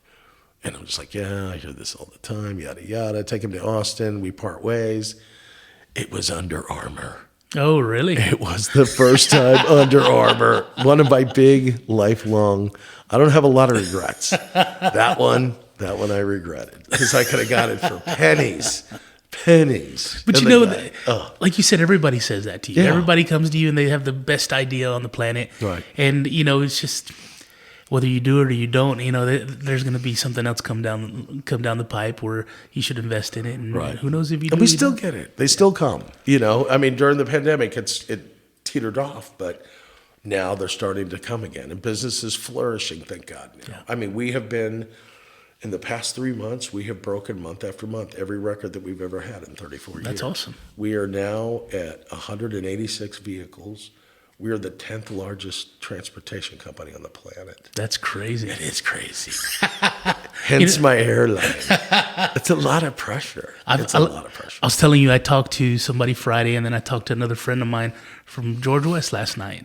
I was texting her, and she's like, "What are you doing?" I said, "Well, I said I did a podcast Friday, and I'm doing another one with my buddy Kent." And she's like, "Oh, okay." And she said, well, "Who is he?" I said, "Well, he's one of the owners of Elegant Limousine." And she's like, "Elegant's the shit." And I'm like, here's a lady. In George West. In George West, population 2,600. I've known her my whole life. Yeah. And she's like, "Oh, Elegant's the best." And then there was another lady that I had lunch with on Friday, and I was telling you she has some home health businesses. Yeah. And she's like, do a lot of that. She's like, "I love Elegant." She said, "We use them for everything." That's cool. And so I mean, that says a lot about you and your people and what you instill in them. You were talking about having to take somebody chewing you out and just having to take it sometimes. And it's interesting that you have that mentality and that philosophy, because when you think about it, that's the Stevie Ray Vaughan story full circle. That was him maybe not treating you as well as he probably could have. And years later, realizing that he hadn't, and you have a better experience with him, So I think that says a lot about that philosophy and the way you treat people, and that's something that we should do in general. I mean, we leave the house. There's so many times, and I tell people you can either ruin somebody's day or you can make it better. Right. You're going to work and you cut somebody off in traffic, and then they cut somebody off behind them because all of a sudden you have 3 people that are pissed off and they're going into work and they're probably getting after somebody else, and it all started with getting cut off in traffic. Right. Or they're shooting bullets at you. Or they're shooting bullets. Just for something stupid. That's stupid, And it's such a, just the other day, what happened over off of Petranco and at the Walmart. I mean, it's such a volatile world, and it shouldn't be. Yeah. And how hokey are the words, just love each other. Yeah. But that's the way it should be, It almost sounds too simple, but it's at the same time too difficult for most people. It is way too difficult. Do you guys run into any sort of, do you have any sort of protocol or processes that y'all use? Maybe you don't pick somebody up, or you call the cops, or you stop the car or something like that? Well, when you get these problem kids, when you read in the riot act, you want them to have fun, Sure. but you can't bring liquor. Yeah. I know. They're going to. I was that young too. I mean, I drove my dad's station wagon, and hell yeah, we had Boone's Farm, man. Yep. We rocked it that night in that station Purple wagon. Passion all night long. I think that was TJ Knights or something like that. It was my favorite one. And so, but now, there's a lot of legalities to that deal. Yeah. I mean, I could literally lose our limo license if they get caught. True. So we're proactive about telling these kids, you can't. Let's just have fun tonight. And I mean, whatever you do outside, after the deal is your deal. Wait till later. Yeah. But you don't want to go to this prom, I'm telling you, half shit-faced. And so now, they've come to where, every school district has a police department. And a lot of times when we pull up to these proms, it's NISD, PD. It's right there. Hey, kids, we want you to have a great time, but we're going to check this limo before you go in. Yeah. Or they're even doing breathalyzer stuff. Oh, wow. And so they'll go in and check the limo, and my guys know no backpack. They don't get to take backpacks in. But I have big, huge limo buses where they'll hold 40 people, and it's a full-blown motor coach, and it's a limo inside. Yeah. And so somebody's always trying to sneak something in, and we just try to tell them, if we find it, it's over. I'm keeping your $2,000. Yeah. And your night's over with us. And so the worst one was right before the pandemic, and it was from one of the little cities outside of town, and they were coming into San Antonio to have a prom, and it was a big deal for them. Sure. It was a little school, big deal. And it wasn't George West, was it? No. Okay, good. No. I think it was Lytle. I think these kids were from Lytle. Oh, they're just as bad. It's party animals in Lytle, rock and roll. And so I think the deal was at the Elan. One of the prom was at the Elan. And so, sure enough, one of the girls, in how it happened, and it's only one driver versus 40 kids. Sure. Think? And this is a long bus. And so, I mean, they snuck liquor in there. It's almost impossible to have one person be able to monitor all that. I mean, it's tough. It's tough. And so one of the girls got off the bus and immediately just spewed. And you could definitely, the driver's like, oh, That would have been Nina. that was lightweight. She's lightweight. And so we had to get the police involved because all of a sudden, and the driver's like, I didn't see him carry anything. Yeah. And there's like 6/7 of vodka, Jim Beam, Jack, all his They were friends. in the prison purse, man. They were or taped to the legs, It's crazy how they did that, how they get that shit in there. So all the parents had to come and ruin those kids' nights, and most of them were totally innocent, half of them, but it was the half that the other people didn't know. They were just trying to get people to go in so they could get this, great deal on a limo bus. Yeah. And so I hate ruining people's nights like that, and I was a kid too. Sure. I had a great time, but But the world is different from when we grew up. It's very different, and there's, even when we were in school, there was alcohol all the time, and I'm sure there were drugs. I never really even saw drugs. I'm sure they were around, but for us it was mostly alcohol, Yeah. And especially in George West. George West. And now there's a lot of drugs in that area. And it's like, then you started getting into stuff like fentanyl and stuff like That's the crazy things that'll shit. kill kids or people in general. And why was that even invented? I was asking my kids the other day, and I'm not a novice, but what the hell is fentanyl? Yeah. And it turns out they use it to cut. I guess they cut cocaine or something with it, or I think so. or I guess you just, but a little dab will do you, and it'll do you in the ground. It's funny. I was telling you earlier, at the end of May, I'm going to do a podcast with a DPS. Yeah. And I told him that was one of the things I wanted to talk about. And when I was talking to the gentleman, just kind of setting things up, when I brought that word up, he got super passionate about it. About fentanyl? Oh, yeah. Because, these guys can't even touch it. He said, back in the day, if it was a white powder, we collected it, we took a sample, we tested it to see what it was. He says, now we can't touch anything, Like physically? Physically. Because it absorbs into your skin? It'll go in your skin. If it's powder and you inhale it. I saw a video the other day. I think it was a California Highway Patrol or something. They had pulled this car over, and we'll have to find it for you later. But it's a rookie opens up a backpack, and the guy with him, they have the kid, handcuffed off the side. Rookie opens up the backpack, and the other cop says, "Hey man, don't do that." And as soon as he says that, the guy falls backwards and lands straight back. And so he has to take that pin they use, not an EpiPen, but Narcan or something. Narcan, yeah. And so he hits him with it, and immediately the guy starts coming back too. And the rookie's just, "I'm sorry, man. I'm sorry. The guy's like, "Hey, man, don't worry about it. But you can't do that." So you can't do that without gloves and a mask. So do not touch these. But something that small. Right. I'd done a little bit of research because I was trying to kind of learn about it a little bit. But I guess it was for you. It's for pain, right? And fentanyl. And so what they're supposed to be using it for is for pain. A lot of cancer patients would use it or get it prescribed, or I think they would put it in a patch or something too. But now, the drug cartel says, well, hey, I can take a little bit of fentanyl, put it on these drugs, and make them stronger. A lot stronger. And now people are just dying from it left and right, man. It's crazy. So, to have that out in the streets and to be able to put that in a kid's backpack and come on a limo, you can kill everybody in that friggin' limo if you weren't careful. So, you guys don't have a choice. It sucks having to ruin somebody's night, but it's better than killing everybody in the friggin' limo. We find weed, kids aren't the smartest. When it comes to transporting drugs or whatever, and it's a prom night or whatever, but it's happened to where, like, okay, the little bag or something that they had or whatever, they'll leave it on the carpet or whatever. Yeah. One of my guys found, and I'm not going to get into how he found it, but there was a bag, and it was weed. And so it was one of those, and again, I think this was, because we do all the school districts, and so I think it was Northeast, but not saying those kids are bad, but it's just, when you find it, you got to deal with it. Yeah. I can't just ignore it. And so I have now assumed liability for a bag of weed in the back of a limo with, 17 and 18-year-old kids.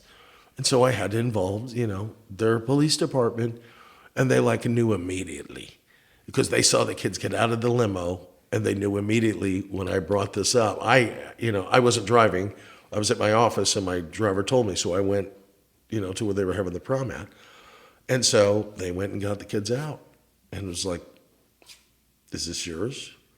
And I remember the one cop goes, I know it's yours. I know it's yours. Told the one kid, and the kid's like, yeah, it's mine. It's mine. Because I guess he got caught with it before at school. And they're like, why are you being so stupid? Why wouldn't you go enjoy your night and do this later? Sure. It's like, and even asked him, you didn't smoke it in the car? Because my driver said he never smelled it. And you smell it. Yeah. I've been there. And so, the kid was suspended. He couldn't graduate. That's crazy. Over stupid shit like that. Yeah. And it's just, you got to think. And kids don't think. It's all about living in the moment. And we did the same thing. Sure. I grew up in the 70s, and it was just as bad as the 60s, and, and it just kind of moves on from there. But, the stuff that they have now, my God, we had ditchweed compared to what is available for people out there now. Yeah. And, now you can go up, down, sideways on weed. You just pick what you want, which way you want to go. It's almost like going to a winery. They have all kinds of different flavors and exactly. It's big business now. It's huge. Speaking of which, going back to the first day that I saw you at your house, you had a lot of impressive things on the wall, and the one that caught my eye was Cheech and Chong, man. Oh my God. One of my best pictures. Were they hilarious? So I had driven them individually. I guess when they were kind of broke up, they went through quite a few year period where they weren't dealing with each other. And so I did a lot of stuff. They used to, HBO or Showtime used to have this festival here called the Latino Laugh Festival. Mm-hmm. So I got to meet a lot of the Latino artists and have a great time with them. I ended up getting an article written about us in, what's the lame media newspaper? In San Antonio? No, it's the big national one. Oh gosh. Where it's all gossip. It's the gossip. The National Enquirer. How did I forget that? There you go. So Edward James Olmos stole one of my limos one night and actually jacked it up, but knocked the frame loose. And so I had the police chasing him. They ended up at Mitieras and just abandoning the limo right there in front of Mitieras. And that made it to the National Enquirer. So that's awesome. There's a lot of shit that goes on that it's like nutty shit. And so, with Cheech and Chong. So when I got that picture of them together, it was the first time that they were going to do a show together. They had spoken to each other over the phone and had met at the airport in LAX and had flown here. And so when I got them, in the baggage department at San Antonio Airport, I'm just like, this is surreal. This is totally surreal. So this is them just now getting together. And so they were so kind and so nice.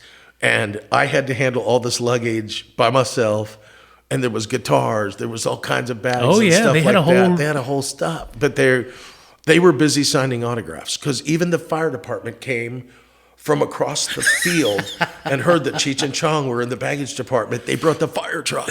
And it was sitting outside the terminal. And they were all in line. And they signed. We were there for over an hour.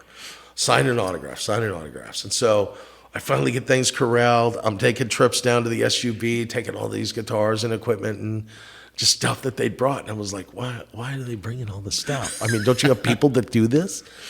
And so naturally, there wasn't a guy in sight, that helps with the airlines, that helps you with the bag that you pay $50 to. Come on, help me out. And so I had to do it all myself. So on the way downtown, I get a call from the airport, and they forgot one of the guitars was still, and it just hadn't gotten unloaded. They found it on the plane, in the belly of the plane, and we had left. And nobody was keeping count.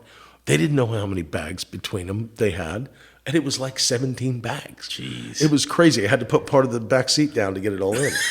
So we turned around, and I was just about to the Hotel Valencia where they were going to stay. I had to turn around, went all the way back to the airport. So this quick 1 hour trip turns into a 2.5 hour fiasco. So when we get down back to the hotel, I was like, listen, you guys probably don't remember, but I've met you guys individually, and driven you a couple times before. And I said, and I have a picture of each one of you, individually. But I was like, oh my God, guys, can I get a picture, of both of you together? And Tommy goes, listen, you have a choice. I have $100 bill here in my hand. You either get the $100 bill or you get the picture. And I was like, fuck the bill. I want the picture. And so here I am with both of them flagging me side by side. I'm in a suit and, no, we didn't smoke weed that time. And so I get this great picture. And then both of them, they both had $100 bills and they shoved it in my pocket. So I got the money and I got the picture. That is so cool, man. But I have a great story of the first time I met Tommy. And so he was playing at Sneakers. He was just doing a stand-up thing at Sneakers. And so I used to do a lot of transportation for Sneakers at the time. And so I went back behind it, and there's 100 people backstage, back behind the strip center, just to get a glimpse of him. And so I'm in a black town car. I pull up, and there's DPS people. There's DPS there. And so he comes out. He gets in the car. He's rolling down the window, and he's waving at people. But he lights up a hooter. And I was just like hitting the button, to make the window go up. And he's like, hey, I'm not done waving at people. I was like, oh my God, those are the police. You would do that. There's the state police are right there. So we're rolling down the road and we're going down Parambottle and I'm getting on 410. And he's like, hey man, you want to hit? And I had to. It's freaking Tommy Chong, man. Who doesn't want to learn one with Tommy Chong? Sure. So I take a couple hits of it, and it's like, wow, okay. That's not regular. That's not regular. And so we get to the airport, and he's got, man, I got the munchies. You got somewhere where we can go have some breakfast? And I was like, of course I do. And I have the munchies also. And so we pull over. There used to be a Jim's at Blanco and 410. And so here I am walking in Jim's with Tommy Chong. And you know how after the club, Jim's is a pretty hopping place at night. Yeah. And so people are freaking out. Holy shit, it's Tommy Chong. And that must be his bodyguard because he's got a black suit on, and tie. And I'm sure he's packing. So people left the saloon. So I'm ordering, we're looking at the menu, and I'm like, man, I'm going to go for the omelet. I'm going to go for the steak and eggs. I got the munchies. And so I order, and Tommy goes, I'll have 4 pieces of dry toast. And I'm like, what do you mean dry toast? You don't want biscuits and gravy or something? Or, come on. And besides, I'm going to take that biscuits and gravy too. Add that onto my order. And so he's like, no, man, that's all I want. So here we sat for an hour. As I devoured my breakfast plate, and he had 4 pieces of dry toast. Just like a crazy story. And at the end of the night, we were at the hotel, and we're talking, we're laughing. I'm coming down for sure. And so we stand out in the lobby, really in the driveway, and we're just reminiscing, talking. We ended up there for another 30 minutes. That's so cool. Just talking to Tommy Chong and just laughing and telling jokes. And he was just such a cool cat. And I got a picture with him that night, in the driveway of the hotel. And so just, and with Cheech doing this Latino Laugh Festival, I got to hang out with Cheech a couple times. And that what got me into the sidetrack story of Edward James Olmos stealing our limo. But I got to hang out with him and a lot of great Latino actors, Fluffy, all those guys. Isn't that guy's name Fluffy, right? Yeah. The big guy? I think Gabriel Iglesias, I think his name is. Gabriel Iglesias. But it was also a lot of Latino actors. That's how Edward James Olmos ended up showing up. So how did he end up stealing your limo? So they were at the La Mansion, and it wasn't me. It was one of my drivers in one of my brand new white limos. And they were going to go to dinner. And it was Edward James, Cheech was in there, and there was another Latino couple that were famous for so he didn't just steal it by himself. No, we had people in the back. Oh, wow. Waiting. We were waiting for him. And my driver, John, was waiting by the back door, with it closed because we had people in there. And Edward James and my guy, was standing by the back door. Edward James comes out of the hotel and goes straight for the driver's seat, gets in it, closes it, slams it, and drive. And my guy's at the back door, with it open, thinking he's going to come to the door. And my guy's like, it happened that fast. He came out of that door. He looked at the front door and went that way. Got in, took off. And so literally, I have friends down at SAPD, and there are a lot of bike guys and stuff. This one guy calls me and goes, hey man, I just saw your limo going down Commerce Street. It had to be doing like 50. And I was like, dude, Edward James Olmos is driving that car. He just stole it. My driver's still at the hotel. And the cop's going, you got to be shitting me. He goes, okay, I'll take care of it. And so they put like an instant, like, okay, here we got a runaway limo. You know, everybody watch it. Stolen on Commerce Street. It's possibly going to be Tierra's. And so they basically stopped him at Mi Tierra's, and it was a big joke. But he actually hit a curb so hard, he bent a rim and knocked one of the idler arms off the car, and he ended up paying for it. He paid for it, you know, and it cost me over $1,000. That's like a typical Saturday night to you, isn't it? Yeah, but sometimes Sundays, you know. It's always different. Every night, every day is different. And that's what I tell my new people. It's different. Yeah. And that's what attracted me to this, I think, you know, is when I was young, everything was different. You know, not that you always get the celebrities, you don't. Sure. You know, and you have to build your reputation up to get to that point where people trust you to have that kind of, you know, you can drive those kind of people. So I have contracts with AT&T Center, the Alamo Dome, the Majestic forever. You know, I've been doing people at the Majestic. And so, you know, that's where you get to meet these really old, you know, or older bands that, you know, or come back, be it, you know, the Four Tops or Earth, Wind, and Fire. Wow, really? Stuff like that, where you're just like, holy shit, man, I remember you when growing up. And, you know, and then you're face to face with them. Shirley Jones. I got to spend a weekend with Partridge Family. Really? She was singing. Oh my God, what's her name? Rosemary Clooney.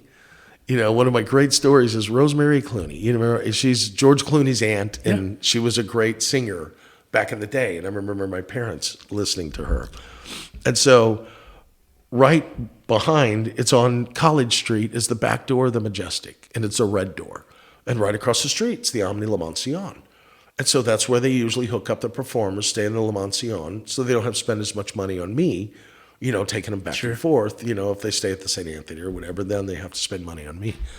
And so Rosemary Clooney had to have a car no matter what. And I mean, how far is a lane? Oh, maybe 10 feet. Across. Yeah. Across. So, you know, you look at it, you got to walk 20 feet. And she insisted on a car. And so the general manager of the Majestic calls me and says, hey, I love you. I don't mind spending money with you. But, I mean, when they stay at La Mención, I mean, they can walk across. It's cool. I got, you know, security people. And he goes, plus it's Rosemary Clooney. I mean, who's going to grab Rosemary Clooney? And so he goes, I want you to do something for me. He goes, we worked out this plan. And so I was sitting in the driveway of the La Mención, and she gets in the car, and I put it in reverse, and I back up right to the back door, the stage door. And she's like, okay, I get it. And I was like, but I told you it's right there when we pulled up. And she's like, well, I just don't like to walk. I was like, but it's 20 feet. And she's like, I get it. Okay, all right. And so she says, I'll see you later tonight after the show. Right? Yeah. You know what's funny is I did come back because I felt bad for her, and I did it for free because she was old. But she was a sweet lady, you know. And then actually a few weeks later, I ended up meeting Clooney and all. That's right when ER started filming. And so it was the premiere show one day. 2 days later, I get this call that the cast is coming to spend a week at the ER at University Hospital to get the experience of, you know, that hands-on acting. So I ended up picking up the two girls, two of the main primary, I forgot what her name was, the dark-haired girl that was originally part of that deal. I can't remember her name. And so it was really cool. And so the other ones didn't show up. The other, you know, they weren't on this plane. And so I don't know how they got in. So I had to end up taking them back. And I was in, you know, one of my Lincoln Town cars. And I was like, I'll go pick up them. You know, I brought them in. I'll take care of it.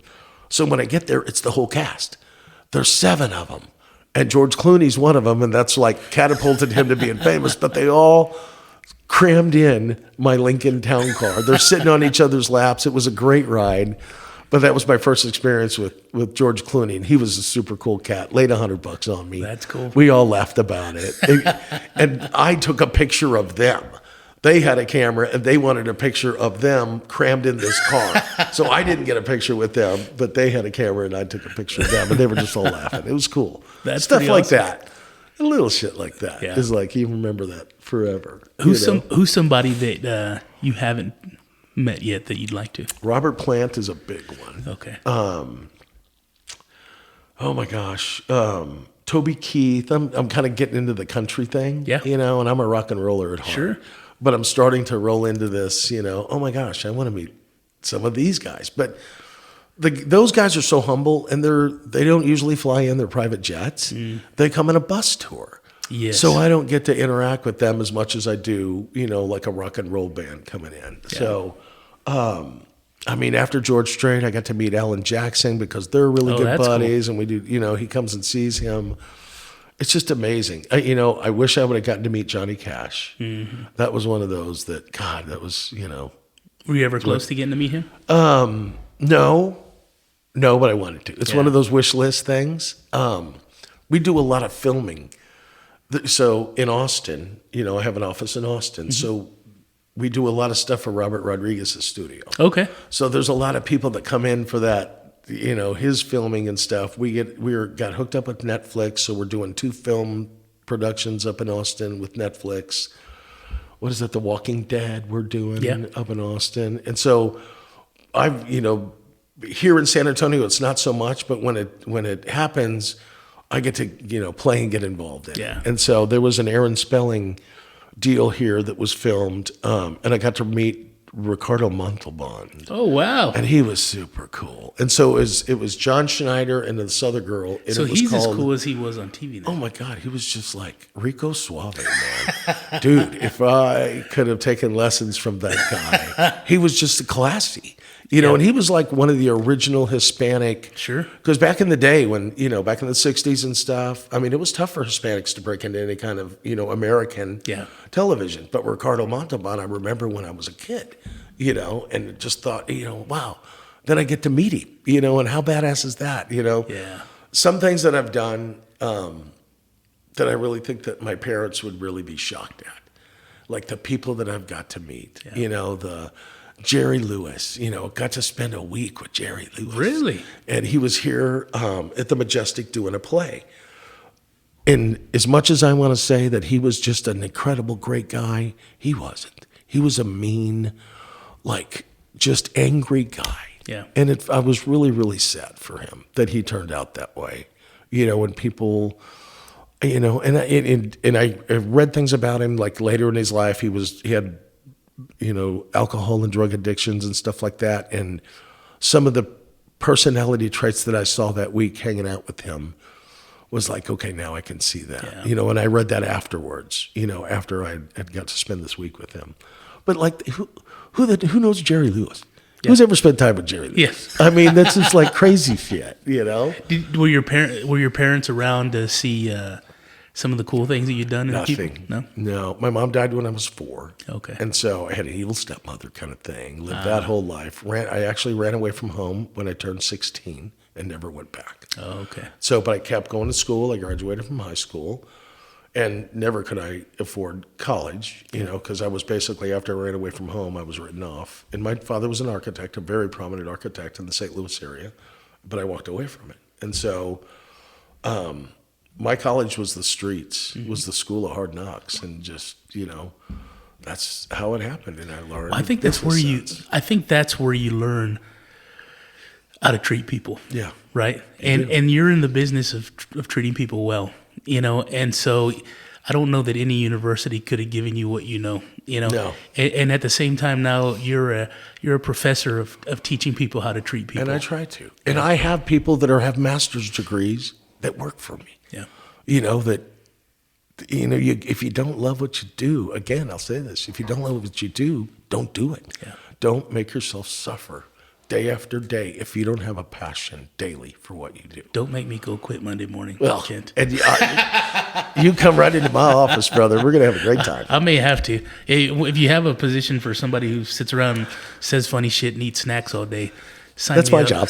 Let me know if you need an assistant. And that's, it's part of being a good leader. Yeah. You have to keep people's spirits up. You have to keep people motivated. You have to show the passion. And I think that that's why so many people have stayed with us so long.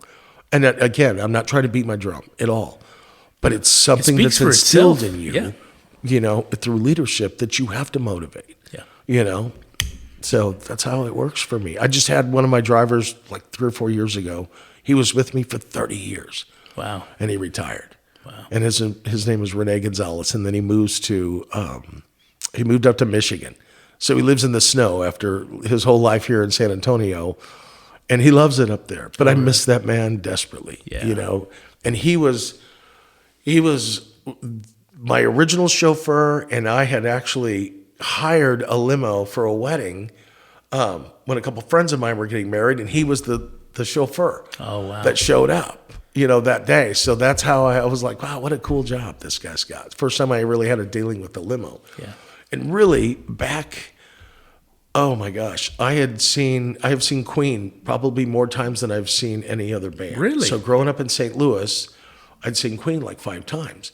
And got my limo juices running was one night after the concert, we ran to the back of the Checker Dome, it was called at the time, and it's where the St. Louis Blues played. And it saw the show, and there was like 4 or 5 limos parked out back. And here comes Freddie Mercury, and it was cold in St. Louis at the time, and he had this white like jacket on, and it was cool back then it was cool when he had the shoulders, you know, the huge shoulders, and then it went down, his jacket went to a V, you know, but he just looked, oh my God, that's Freddie Mercury, how cool. It's before we do his, you know, what demons he was battling. And he came up to the chauffeur and gave the chauffeur a hug, and they talked, and I was like, back then, I was like, how cool of a job that is. And you get to hang out with Freddie Mercury, not knowing 15 years later, I would be doing that job. And, that's awesome. And getting to meet people like that. And that's one that, gosh, I would have loved to meet Freddie Mercury. You know, he was one of those, and he was one of those talents. And I didn't get into Queen till I was probably in high school or whatever. But then you start going back through the catalog, right? And it's like, what a phenomenal talent. Oh, my goodness. I mean, there's been some amazing, talented people in the world, right. But he was ridiculous.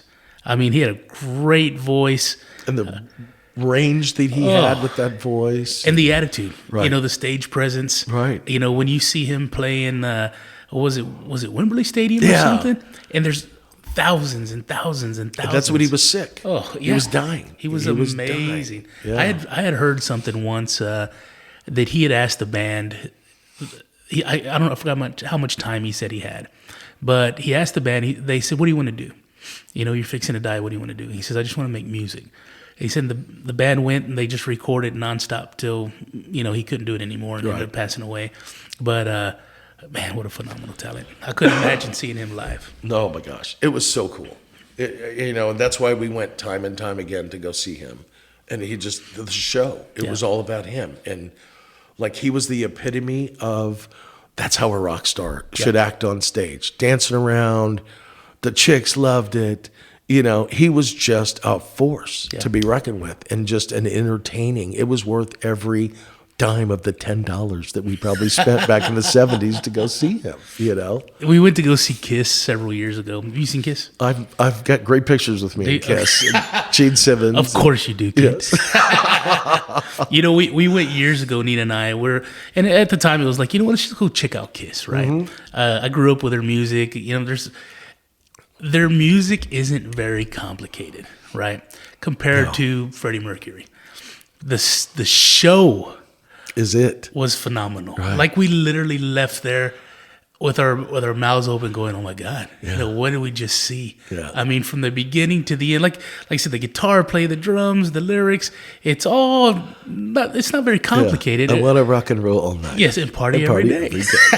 Yes. But the explosions and the fire and the blood, the tongue. Yes. And then I think at the end they shot like confetti everywhere with fire and air blowing. And I mean, when you left there, you were like, I don't care what this cost for this ticket. It was worth it. Yeah, totally worth it. And I've done that too. And, you know, I get blessed. Again, I get free tickets to some stuff, you know, or I get to stand backstage. Yeah. So when you do a big production, say like the Stones, and, you know, I have 15 vehicles involved in this movement, you know, with the band and their people, and, you know, it's so incredible. But when you get to that point, you get to get backstage, especially like at the Alamo Dome, huge when it's a 70,000 or whatever person concert, where it's going to be a rock and roll show. And so where you get to go backstage and they make you steaks and you got that green room and they have that, you go out and they have a special place for the drivers to sit. It's just so cool to see that kind of production. And like what you're saying is at the end of the concert, when the stage is blowing up, it's kind of like with the Rolling Stones each time that I've been with Jagger and the whole band and Keith Richards and everybody. While that whole stage is going on fire and stuff, they're rushing to the vehicles because we're trying to haul ass to get out before the crowd gets out. I bet that's exciting. It is crazy when you have a police escort. And what was nuts is Mick's sitting in the back of my car. Keith Richards opens the door and they start talking and I'm looking back going, this is fucking badass. This is Keith Richards and this is, having a conversation. And Keith's like, see you later, mate, Yeah. And so we, with the police escort, and they were staying at the Hyde Hill Country, we're flying down the road. And so basically how that happened is they flew in, we went and did the concert, and then they ended up staying here for 7 days. Oh, wow. And they used San Antonio as the base for the Texas shows. So they love the Hyde Hill Country. So I would pick them up every day. Our whole entourage would pick them up, take them to their flying. It was the Voodoo Lounge tour at that time. Take them to the jet. They'd go do a show in Dallas. They'd come back. I'd pick them up again that night. And then, we'd go hang out during the day. We'd go, I took him down to Gonzales. Jerry Hall, at that time, he was with Jerry Hall, the model. And she had relatives in Gonzales. No and so kidding. we went down to Gonzales one day and who goes with Mick Jagger and Jerry Hall to Gonzales, Texas? To Gonzales, Texas. And so, and it was just, and most people didn't even know. I mean, maybe a couple people recognized who it was, but it was cool. You do the show and then you had a day with them. You'd do another show and they're gone. And then this next day you would have a day and you'd go hang out with them. And so he had a chef that would make us cakes and pies and stuff to the point after the fourth day, Kelly's like, you bring another one of these goddamn cupcake cakes or whatever home. I'm going to shove it up your ass because we don't need this stuff. But it was like a supreme chef. Yeah. And we just happened to like have some conversations. And so he started making me stuff. And then he had the bodyguard that was a little Indian guy who never wore shoes, but one of those that could rip your heart out, show you before you died. Yeah. And you knew the guy was just Billy Badass. And he never said a word. Never said a word. That's crazy. Every once in a while, he's like, water? You want some water? And I'm like, no, I have water. Do you want water? Yes, I want one of your waters. But we never had a conversation. He was just there to protect. So one night, Mick, the whole cast, and all the roadies and everybody, went to San Francisco Steakhouse. And Mick and I had gone and have dinner and with the bodyguard. And then he's like, I know that the cast is out, the roadies and everybody are out. I'm going to go to that restaurant and just drop in and say hi to them. And so there was like 20 people because I had like a minibus taking all them around and doing stuff with them. And so we walk into San Francisco Steakhouse and everybody's like, oh, Mick, hey, Mick. And we sit down and, a couple minutes we're there. And then he looks over at me, he goes, do you know the owner of this place? And I was like, of course. His name was Barry Cohen. And so I went and got Barry and Mick stands up and, he's just like, you know what, make sure that I get the bill. And he paid for the bill for his whole cast and crew. And I was just like, that's so badass to do, And that was, I never asked Mick Jagger for an autograph. I was too intimidated. Yeah. And I just didn't want to cross that line, and it never came, well, because the bodyguard was always there. Yeah. So it was never like you were left alone with him, to really ask. So that's one of my regrets. I never did ask Mick for an autograph, but it was the experience of being with him. Oh, yeah, absolutely. 2 different times for a week at a time, just like, and then for him to get off the jet, hey, I remember you, and after 2 years, it's like, really, do you? Or are you just being cool? You're just being nice? But he's like, oh, remember that trip we took to that little ass town? And it was Gonzales. So he did remember it. I was like, that's so cool. That's awesome. It was awesome. Now I'm a huge nerd. I'm fixing to screw this up because you're telling these cool stories, and the whole time I'm thinking, this is me being stupid. And you forgot to press record. No, we're recording. Okay. We're recording. But but this is the nerd in me coming out. Are you guys just really good at what you do, or who's responsible for the logistics of getting all these moving parts going and all these people where they need to be? Because when you talk about like Phil Collins, okay, Phil's coming in town, you're picking him up, but when you're talking about the Stones and you've got the roadies and everybody, it's multiple vehicles, it's police escorts. Who's I guess planning all this? Well, when it's repetitive in every city, they do the same thing in every city. Okay. So when you're crossing the nation and you're doing 100 shows, it's basically repetitive. It's just a different place. And so they'll come to me and I'll set up the motorcycle escorts or whatever that we need to get done. But it's the same thing, and I know my area. I know Austin. Yeah. So it's the same thing in Austin. They come in. And there's so many different places in Austin where you can fly your private jet in. It gets a little bit more complicated with routes and stuff like that. And then, arranging police escorts. And some don't want police escorts. And it's just, it's already pretty much worked out. Yeah. And it's repetitive. And so like with the AT&T Center and the Alamo Dome, they know that we've done it so many times. And how hard is it to screw up 9 miles from the airport to downtown? And then they usually stay in a hotel or something that night, or a lot of them turn around and fly out like the Stones did. The Stones stayed. They did that one concert. That was my first interaction with Mick, was going 90 miles an hour down Highway 90, racing to the Hyatt Hill Country. And he's, I didn't finish that story, but he was like getting upset. We don't need to go this fast. We've already, hey, mate, we don't need to do this. Slow the fuck down. Yeah. And so I'm slowing down. The police are pissed off because I'm not keeping up at 90 miles an hour with them. So they go back. And he's like, the cop's like, roll your window down, roll your window down. So Mick rolls his window down. I don't. He's like, you fucking follow us. I'm not gonna die. You just follow us. We're okay. And he's like, okay. And so the cop's like, whoa, got in front of us. And I set the pace for that, you know. But yeah, it was a little sketchy, flying down. It's the same thing with, I was blessed enough to be in the Queen of England came to San Antonio. No kidding. In 1994. And so I got picked to be one of the drivers. Wow. And so they did the whole Secret Service background check, went back to my hometown, knocked on neighbors' doors. Are you serious? Asked about me, went to my high school, asked about me. And so people were calling me from back home going, oh my God, are you in trouble? The Secret Service is just here. Are you going down or what? It's like, no, I got picked for this detail, to be part of the Queen's entourage. So I didn't get to drive the Queen, but I was in the entourage. And I actually had the doctor that delivered her was still alive, and then her regular, No physician. kidding. And so I got to drive these two guys, but we're hauling ass down Highway 90 again because she landed at Kelly. And we're again, and this was the real entourage where they had 20 motorcycles on each side. They formed a V. And they had closed Highway 90 down. But we're doing like 80 miles an hour down Highway 90. And why does the Queen got to go? I was just thinking to myself, man, somebody's going to jack up because there was such an array of vehicles. There probably had to be at least 50 vehicles in this entourage, besides helicopters, ambulances following us. And I was like 2 cars behind her. It was Secret Service, and then I had the doctors. And so it was just like hauling ass. And it's like, why do they have to do that? Yeah. But at the very end of the day, we all got to stand in a line. And you know how you see it on TV, how she, you get presented the Queen. And she walks, and she bows her head. And I still wanted to, throw my arms around her, grab a handful of ass on her, but make national news. You were being a gentleman. I was being a gentleman, but how cool.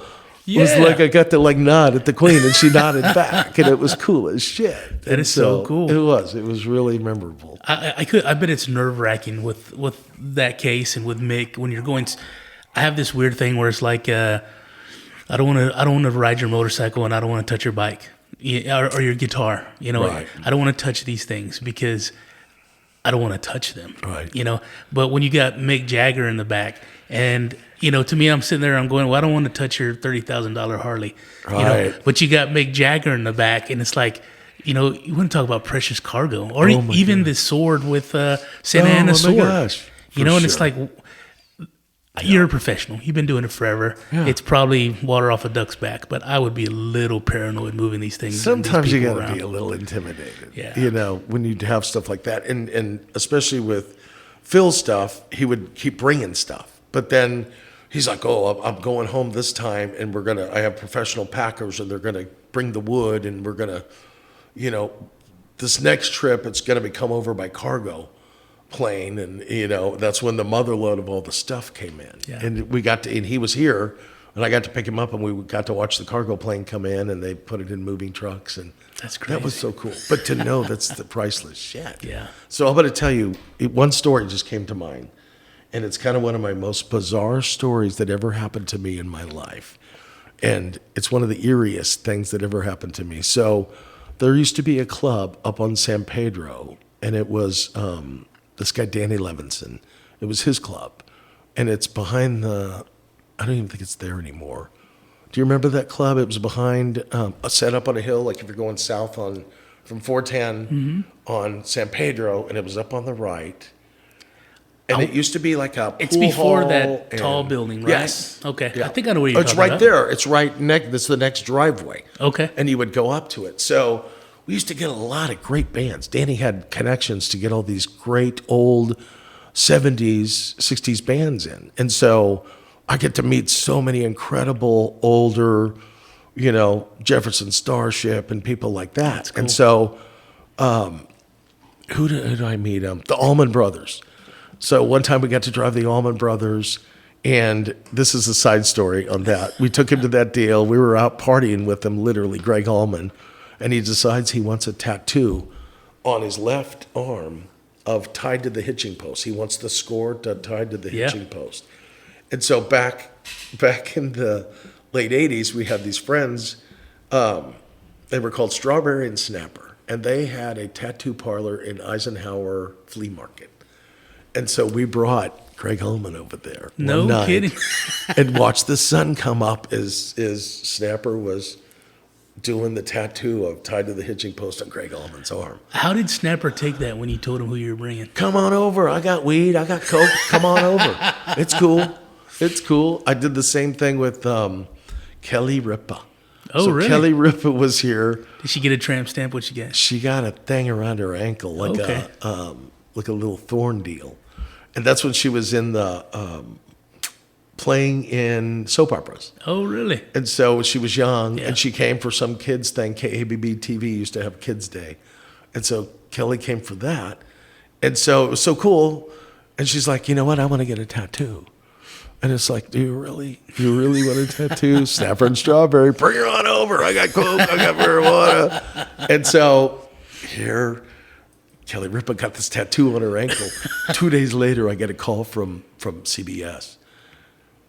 I want to know who the goddamn driver was that took Kelly Ripa to go get a tattoo. I was like, I have no idea what you're talking about. I have no idea whatsoever. She came back, and she's got a tattoo, so one of you some bitches got to know about it. I was like, sir, I have no idea. We weren't with her 24 hours. She's got a nose full of coke, too, by the way. It was crazy. It was crazy. The first and last time I ever saw her. I got to spend the weekend with her that weekend, but it was like, holy crap. I just can't believe we just did that. That is so cool. One of the story I am alluding to was Johnny Winter. So I got to meet the great Johnny Winter, the guitar player. Who was he with? It was Edgar and Johnny Winter. That does sound familiar. So they were the, people that listen to this that are old are going to know exactly who Johnny and Edgar Winter were. So I had to go to the Holiday Inn downtown Market Square. There were albinos. Do you remember that? Do you remember Johnny Winter? He was an albino. That does sound familiar. And so, but an incredible, like, rock and roll guitar guy. And so it was he was playing at Danny's club that night. And so the rest of the band was already up at the club, and I had to go get Johnny. And so I go to the hotel, and back then it wasn't a very nice place. I don't think it's a very nice place right now, the Holiday Inn Market Square.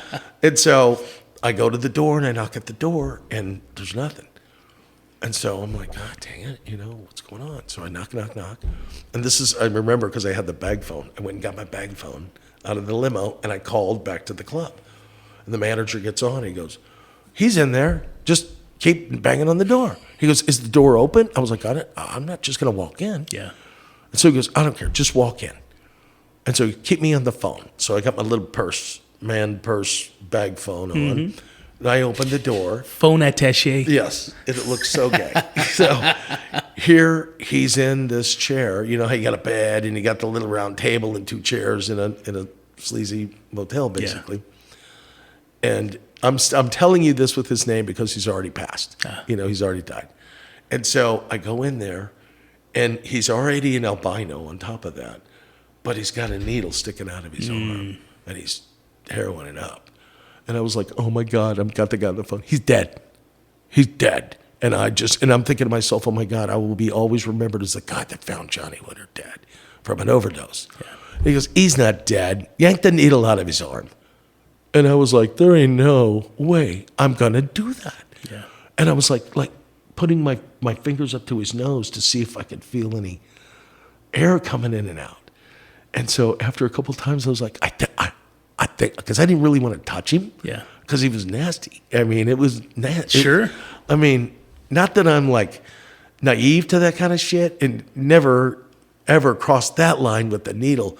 And for sure, seeing that in front of me cured me of everything that, you know, I mean, there ain't no freaking way. Why would somebody want to do that? And so I feel a little bit of air. And I was like, oh my God, I don't think he's dead yet.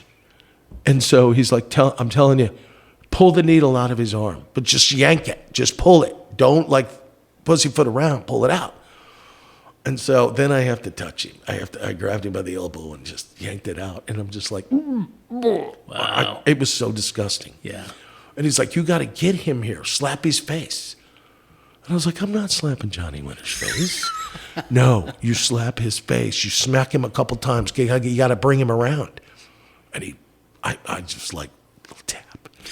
You know, and I'm like, I mean, how can you tell somebody to haul off and just slap Johnny Winter in the face? And then you don't know what state he is in. Are going to wake up? Is he going to wake up? Or when he wakes up, is he going to jab me with the needle or whatever? And now you're in the room with your fingerprints and beating on Totally, Johnny Winter. I'm thinking that. You know how I'm thinking. And so I can't wake him up. I'm like shaking him a little bit. And the guy, you know, and I met the manager earlier in the day, and he's like, you're a big guy. Just throw him over your shoulder and put him in the car. I was like, he doesn't even have a shirt on. I was like, he's like, I got clothes for him to wear here. We already got his stuff. Just put him in the car. And so literally I threw Johnny Winter over my shoulder and walked him down the stairs and threw him in the back of the limo. And so we get there, and the manager meets us at the club, and Johnny's starting to come through. Where am I? And he goes, get the fuck out of the car. You got a show to do in an hour. Da, da, da. One of my strangest stories right there. Like, I had to pull a freaking needle out of Johnny Winter's arm. That is crazy. The first and last time I can tell you I've ever done that in my career. But that story has stuck with me, you know, for this long to like it was yesterday. And I wanted so bad to wash my hands after, you know, when I got back, because it was just like, it was just disgusting. The whole thing was disgusting. And then you had him bare-chested over your shoulder. Yeah, that was so nice in my suit, you know. And thank God nobody called the police that I was like taking this guy away who's totally, I mean, he was a limp biscuit. Yeah. I mean, he was like, I don't know what he was seeing. Those were the wilder days of your limousine business. Definitely. And those were when there were no rules back then either. So I was in that 4-year period of time where, you know, there wasn't any rules. You could smoke, you could drink, they could do, you know, hell, we ran prostitutes around back then. Yeah. You know, until we realized, holy shit, these are prostitutes and we're part of this deal, and we stopped it. Yeah. But it was, you know, it's all you do is pick up the phone, you know, and hopefully you get a qualified person. Then you go, you trust them. They give you your credit card number. Back then, we used to do a lot of cash. Yeah. You know, and you'd go do this, and, you know, it was just crazy stuff. That's crazy. Crazy stuff. So, again, blessed. Very blessed. Very Got blessed. great stories. A lot of crazy stories. So let me ask you this. Where are you guys operating at now? San Antonio, Austin? San Antonio, Austin, and Corpus Christi. Is the one in Victoria? We closed it because that's right. they got hit with the pandemic pretty hard. Yeah. And, you know, we're talking about still possibly revisiting that again once the economy picks up there and things start rocking again. But we're looking in the Valley, you know, because a lot of stuff's going on in the Valley, a lot of, you know, especially with Elon and everything going down in there like we talked about before. And I'm hoping to get an interview with the Tesla plant in Austin. Oh, that's right. And I've got a really good connection that is really good friends with Elon, who this guy lives out here. And he used to be the CEO of Warner Brother Records, Sony Records, and now he's a great guy. And I'm going to tell you his name. His name is Thomas Constable. And he is the CEO of the American Society of Mechanical Engineers. Really? And this is the epitome of a New Yorker who now lives in Bulverde. You go up to 46, you make a right, there's a subdivision over there. He's got a beautiful little ranch out there. But he also has like his Fifth Avenue apartment, 2-story Fifth Avenue apartment. And so this guy has got incredible connections. Yeah. And I mean, everything that we basically use, water bottle, whatever, it has to go through his hands for approval to get a patent on. No kidding. So he is, the mechanical engineer. Has to go through him to get approved to go on to get a patent. And so he and Elon happen to be pretty good friends, and I'm hoping that him and I have talked about it, Mr. Constable and I have talked about it, and he's told me, be careful what you wish for. And so I'm like, I'll give it a shot. Yeah. I'd love to, and not that it would get to that point to meet Elon or get to his people is what I'm just looking at, to open doors for us. Yeah. So, with the plant. So, and my office right now up in Austin is a mile away from the F1 track. Oh, okay. And probably 3 or 4 miles away from the Tesla factory. So that's all on that side of town. It's down on the south. We were actually located on the airport property at the end of the cargo terminal. But cargo's so hot right now with the Amazon and all that, they wanted to triple our rent from $3,000 to almost $10,000 a month. And so we got out and let him have it. Yeah. And so we found a really good piece of property. It's on like 3 acres. And so it's all fenced in, really nice. And That's a nice area of Austin. Yeah. That F1 track, they have that concert venue there too, don't they? The amphitheater. So we do the bands for that. That's cool. We do a lot of bands for that too. That's cool. So. I know we've seen. We're going to go to the Valley. Oh, you've seen shows at the amphitheater? Yeah. We saw One Republic. Oh, have you ever seen One Republic? No, I have not. They put on a great show. Those guys are all extremely talented. They all play all different kinds of instruments. The whole show. They are phenomenal. You guys would love that. And the Valley would be cool too. Yeah. Nina's got her whole family down there from like Brownsville to McAllen. And one cool thing about her, well, I don't know about her, but her family. She's a sweetheart. Love that girl. She's tolerable. But she tolerates you, is what you should say.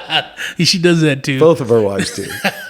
But her grandpa was, I think, the first Hispanic chief of police in San Benito. And so the police department is named after him. They have a bust of him there and all kinds of stuff. Yeah. He was notorious for arresting Freddie Fender. So, oh my God, no way! Well, that's a great story. Yeah, so he couldn't be for DUI or anything. No. I think jaywalking is what it was. Yeah. So if people want to look you guys up, you said how many cars do you have right now? We have right now. We're sitting at is either 186 or 187 when I left on Friday, something like that. That's crazy. It's a lot. It's a lot. And we have our own mechanics. We have our own paint and body shop. It's just, and it's growing. I need, listen, if we've had so many great, spectacular months back to back because Texas is open. People are coming. Mm-hmm. Conventions, I'm big into the convention business. A little bit of everything. Private schools, because they really don't have a bus system. We have 65 buses. So I take care of, sports teams for, say Central, Holy Cross, Antonian. So y'all do everything. Everything. It's not just your no, it's just high-end, fun, exciting people, but you guys do everything. Everything. That's wild. That's wild. And so and that's where you get to meet so many different people. Yeah. And it's really just a cool thing to go from helping schools like that, that don't have a bus system and they rely totally on you, even ideal schools. We're starting to really get in with them, helping them out, moving students and doing different functions. They do a lot of field trips. It's weird. Yeah, that's cool. Really just from A to Z, man. A lot of times my guys are still out from the night before when our day starts in the morning. Really? So we take so many people to the airport. Yeah. And so that starts at 2:30, 3 o'clock in the morning. But it's 24 hours. We're the only 24-hour, company in San Antonio. And that's I got the Spurs contract so many years ago, and part of the deal was I take care of the scouts wherever they go across the world. So I have connections in Moscow, China, kidding. Argentina, Brazil. So wherever the scouts go, it's up to me to take care of them transportation-wise. Hence why we have to be open 24 hours a day. Well, now I'm laughing because like I said, I've been trying to get you on the podcast for about a year and a half, and I tell myself, I'm like, he must be busy. I just didn't realize how busy. It's so crazy. Dude, I'm telling you, ask my wife. I put in 14, 16-hour days. That is crazy. Day after day. So this is, I had the weekend off, and I got to spend time with the family, and so it's nice. You got to decompress a little bit, but then it's back to the grind. And I mean, it's busy. I literally have broken every record that we ever had in 34 years, the past 3 months. That's months outstanding. in a row. And I'm glad that it's happening for you, man, because I mean it. You're a hell of a guy. You're a quality person. You've got a quality wife. You've got great kids, and it sounds like you guys couldn't be achieving what you're achieving without a great team. So I'm happy for you. I'm excited for you, and I can't wait to see what you do in the future. And we'll have to do this again. Because part 2. We're probably gonna have part 20 at some point. I got more stories. I got more. I'd love to talk to you about more of them. And how long have we been here? We've been recording for about 2.5. So. Wow. And we talked for like 45 before that. That, I know. But I love you guys. Man, thanks for having me. I love you too, and I really appreciate you doing this, man. I could talk to you for another 4 or 5 hours. We probably could. I know we could. I got some crazy ass stories, so there has to be a part 2. Where can they? What's your website again? It's elegantride.us. .us? Elegantride.us. Okay. And so it's got pictures, everything, contacts of all my, my different locations, and people who wanna use your services, they can go there and contact somebody, and let's say if a person wants to rent a limo, or if a school wants to find you, they can get you through that. We answer the phone 24 hours a day. What's your phone number? To 210-225-LIMO. 225-5466. Nice. Yeah. Well, you're the coolest motherfucker I know, Kent. You are. So no, I appreciate it, man. This is fun. I appreciate you coming, and I appreciate your time and sharing your stories. You got it. Thank you, Kent. Thank you all. Thanks everybody for listening. All right. Bye. Thanks for listening to the Gabe Molina Podcast.